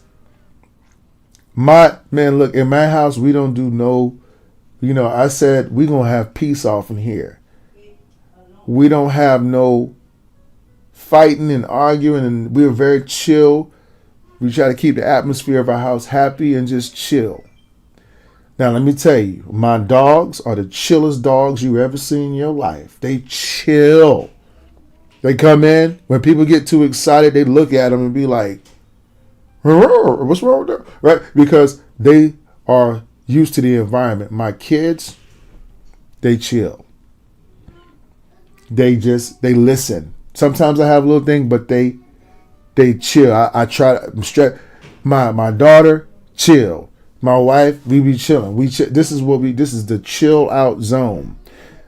It's because we will become everything around us as parents, me and her, our children and our dog reflect what we have between us. If there's pandemonium between mom and dad, your kids might seem to be chill, but they're just hiding everything from you. We need to hang out with other believers in order to grow our relationship. That's really what this is saying. Attend a small group. Find a good church to be a part of. Conduct a Bible study at your house. Attend somebody else's Bible study. But you'll never grow in faith if you don't have relationships with other believers. You're not going to go but so far. That's what this is telling me. Now, the O stands for opportunities to trust and serve. Opportunities. Life is full of difficult circumstances. Instead of despairing, what are we going to do? Right? However, we can be joyful even in tough times by turning to God and watching Him bring good out of a bad.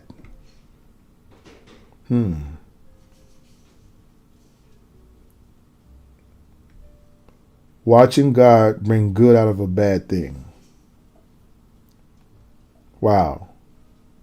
Suppose a trial happens to a friend. This is a chance to step forward. As we support our hurting friend, we trust that God's love will flow through us. In short, hardships, whether personal or affecting someone else close to us, offer opportunities to see God work and to see faith grow. Ooh, man. Now, boom, Mike. Man. So what that just spoke a lot to me right there. Now, as a teacher, I consider myself a teacher of art. I do art as a living, but part of what I've always had is the spirit of a teacher. And one thing I've learned about being a teacher is that through wanting to come up with a way, I come up with ways for people to see things. Like I'll say, let's draw a nose. But first, what do you see? Right?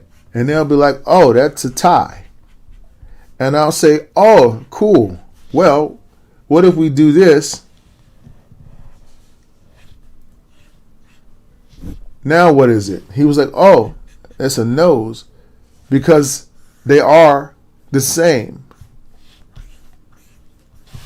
Okay? So I had to sit down and think of a way to make this up, right? To make it connect so that someone else could see it. And through my desire to make others see, I myself saw. Okay? You get what I mean? My eyes were opened up. When we are going through things, what will get us out of it is in the middle of what we're going through. Stop and help somebody else. Take the focus off of you and put it on somebody else. And watch and see on God open up the resolution to your problem. Now, you might not believe me, but you just have to. This is something that you want to try. Let me show you an example. When I came to, when I moved to South Texas, I didn't want to move here. Me and my wife were living in San Antonio. We were going to move to a small. We had the river walk, unlimited tourists. I'm a caricature artist, so I'm killing it. I'm about to buy a house in San Antonio. We're about, I have business contacts, people that I just, what I'm saying? Everything's on cruise control. All of a sudden, one day, my wife asked me, she was telling me my grandmother, which we were always, we're a close family, but my grandmother is not doing well and she needs a full-time care provider. But just so happened, I was married to the I would say what's the word I want to use? The favorite granddaughter situation. Vivian was the closest granddaughter to her. So because she was pretty much raised by her, right? And so she was the only one that could do this. It was tried by other family members, but it just wouldn't mix. It was oil and water. So she came to me one day and with this idea to move south to a small city, not near the tourism, down in Corpus Christi. And I was like, I'm not finna go down to Corpus Christi and lose all my business contacts and lose all this business and stuff I got going on. How are we going to make a living? We got bills. We got things to take care of. That's what spoke to me, that voice. And I said, okay, I'm going to pray and fast about it. So we did a 3-day praying and fasting. At the end of the 3 days, I remember I was driving to work, going up into the parking garage. I called my wife like I normally did. I said, well, babe, 3 days is up. That God ain't came back with no answer on this one. I guess we're staying in San Antonio, huh? And she was like, actually, I just got off the phone with my grandmother, with my family. My grandmother, she fell in the house. She lived by herself, but at that time, by the way, she was on the floor for a day or two. She couldn't get up, and there was nobody to help her there, and she hurt herself. And I was like, and it happened on the last day of the fast. I said, are you serious? Yes. So I said, okay. I was upset. But I said, you know what? I said, this is what you said, God. I'm going to go ahead and I'm going to go and help her. I don't know what you got planned, but I'm going to go help her. We picked up and moved everything down to here. The first day I got here, I had no job. Our savings was running. We had already been running low on our savings or whatever. And I was like, I guess I'm going to have to go find somewhere to see where I can do this at and whatever. Well, just so happened, I go to a Chewy's, a Mexican restaurant. They had just started building one here. And I had worked with a Chewy's before in San Antonio. And I was, this was years before, but I would very rarely go there. I mean, it was just every now and then, And I walk into the Chewy's with my drawing pad. I'm going to go to the manager. I'm going to sell it to her, see if she'll let me come and do caricatures there. I can get my foot in the door. I talk to her. She tells me, it's okay for, I don't mind if you do this here. She says, however, our regional manager he doesn't like for people to be solicited in any kind of way and all that at the restaurant. And that's just the way he is. And, but you can ask him. I mean, he's here today. He's in town today. And I was like, okay. So, but he's in a meeting on the patio. So I get on the phone and I'm trying to call the Chewy's in San Antonio to see if I could get a hold of somebody that could put a word in for me with this guy. And I'm calling everybody. I can't get nobody on the phone. I said, well, I'm gonna sell it. I got to do it by myself then. Shoot. I'm kind of nervous. I'm thinking he's, she comes over to me. She says, well, he's off the phone now if you want to go out and talk to him. So as I'm walking toward the door, my palms is all sweaty. My mind's racing around 100 miles an hour. And I say, I go out the door. I'm approaching him from his back. I walk around the table. I stick my hand out to him to shake his hand. I said, hello, sir. He looked up at me, and you know what he said to me? He said, Harry? I said, yes, sir. How do you know my name? He said, because you draw up my restaurant in San Antonio. When can you start? I'd love for you to do that here.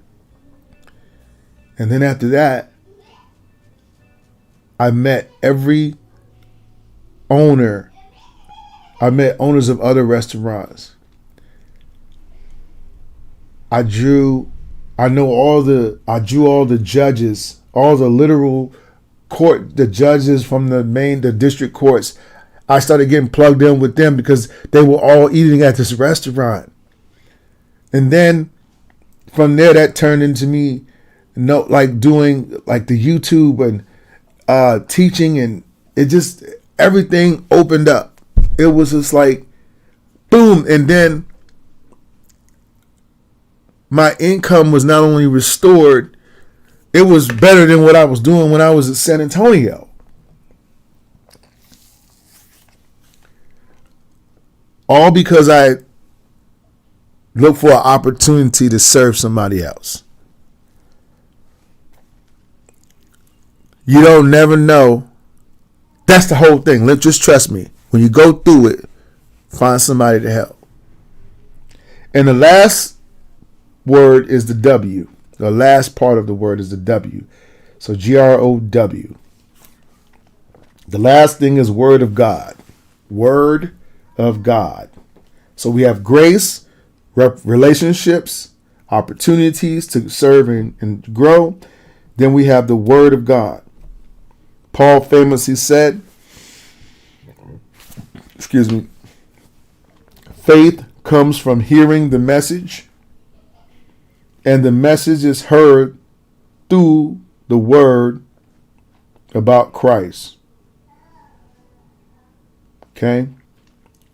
The better we know the Bible, the better we know the one who is the author and main character in the Bible. His trustworthy character fosters trust. Now, as I go to that, I want to take you to the book of John when it talks about the Word of God. Listen, all of you that have ears. Okay? I'm going to go here to move John right in the beginning. Okay, listen. John, verse 1, the very first chapter of John. Listen. In the beginning, the Word already existed. In the beginning, the Word already existed. Listen, the Word was with God. Okay, listen. And the Word was God. That means the Word was God. That means that for all intents and purposes, God is not a person. Okay, in fact, in the Bible, he saw to describe himself as a word. And what are words? They are a conglomeration of thoughts. They are the rules. Everything that you know about anything in this world, guess where you got it from? Words. So God came to us, and then the word, right, tells you what it is capable of. Am I making sense to you? The word tells you what it is capable of. The word became flesh. Jesus Christ. Because the word said that it did. Let me make it simpler for you. Cause and effect have already been established.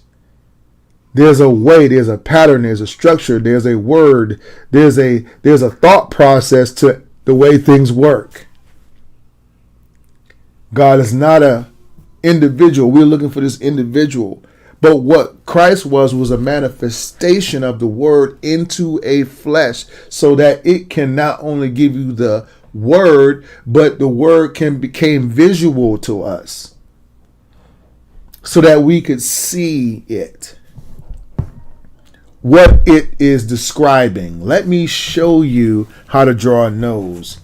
First, this was in my mind. It was a word, and then I manifested it on a paper so that you could understand how to do it.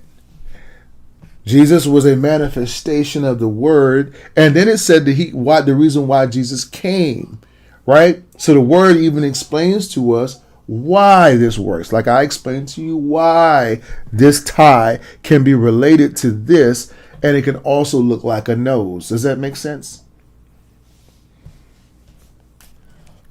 God, I find that to be very interesting, that God equated himself in the Bible to a word.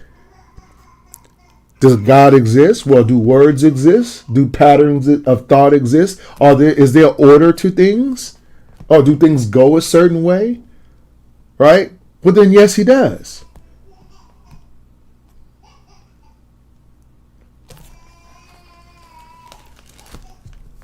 We don't give the word enough respect and reverence. So how do we get to know God? Right? We read the word. It is you connecting with God's word. You're connecting with him. because he is, it says the word. But when you have small mind, you think that your science degree gives you the knowledge, which is absolutely backwards, because you would think that science would show you that there has to be structure and order for this to happen.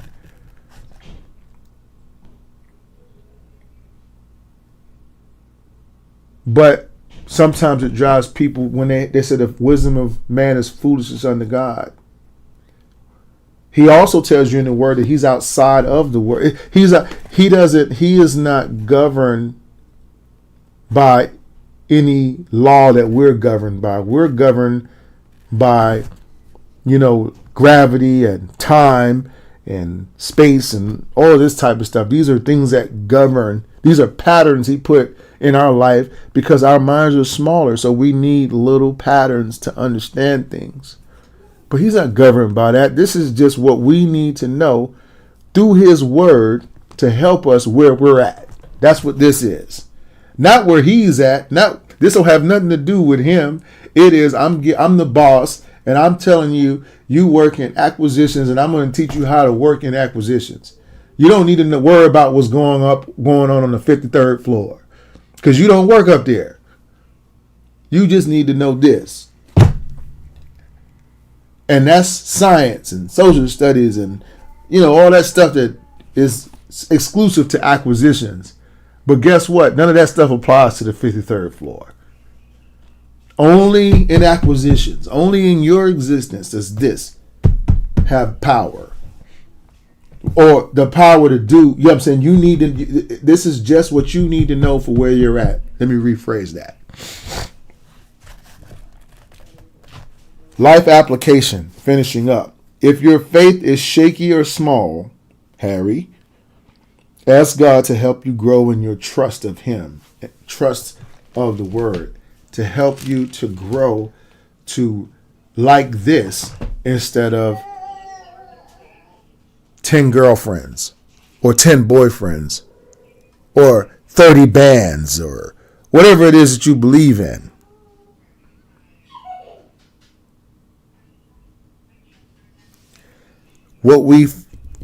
The places that hurt us the most in this life, the things that hurt us the most, I've come to see, it's just like the word says. God's a jealous God. Place no other thing before him. It says that in his word. He warns us in the beginning where you're at and where I need you to go and what you're going to be doing. You need not develop unhealthy attachments to things.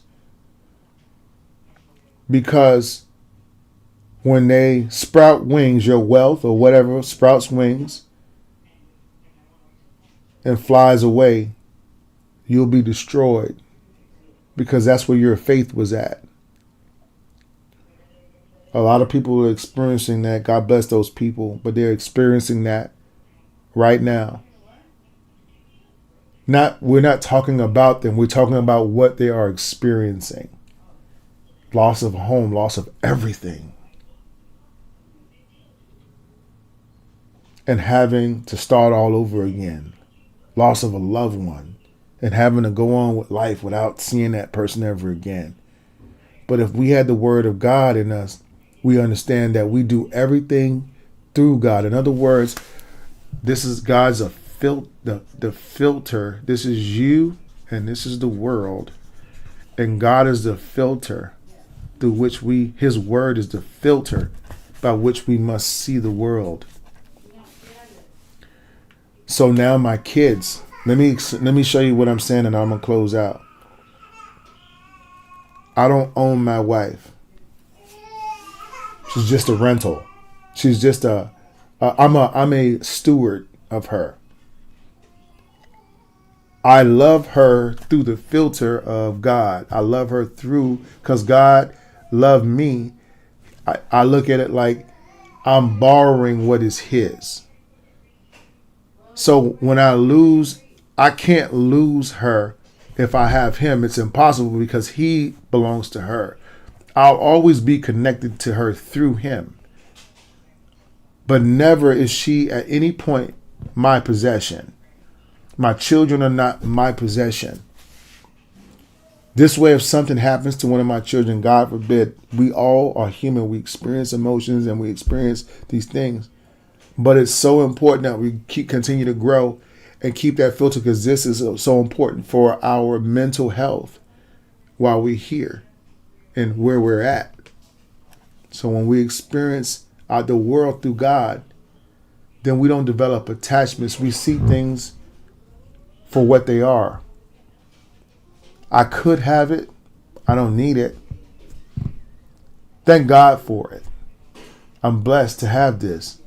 Thank you for this. And you start seeing things as blessings now, because now you see, and once you develop your faith, you can see how you'll start seeing God more. One time I went to a store and it was a pack of rubber bands I needed for an event. And when I walked in, I'm gonna get there late, and I had to go to this particular store. It was the only one here between here and there. There was one pack of rubber bands left on the shelf. And I said, man, God thought of nothing. He knew I was coming here, and this was the one pack of rubber bands he left for me. The unbeliever, I'm just lucky. Who's going to have the most strength when tragedy comes in their life? The one that saw it through the filter of God. So guys, that's our word of the day. Growing in faith. I want to thank y'all for coming out to the live stream today. All right. And we're going to be streaming again on Saturday. I may try to do something on TikTok here before then, since this is kind of new for me. But I don't hold me to that. I'm not sure. Either way, I enjoy being able to do it today, because really it's all about right now and today. So, guys, that's the end of our stream today. I want to thank you for coming out and joining me. And I will see you guys next time. God bless you all.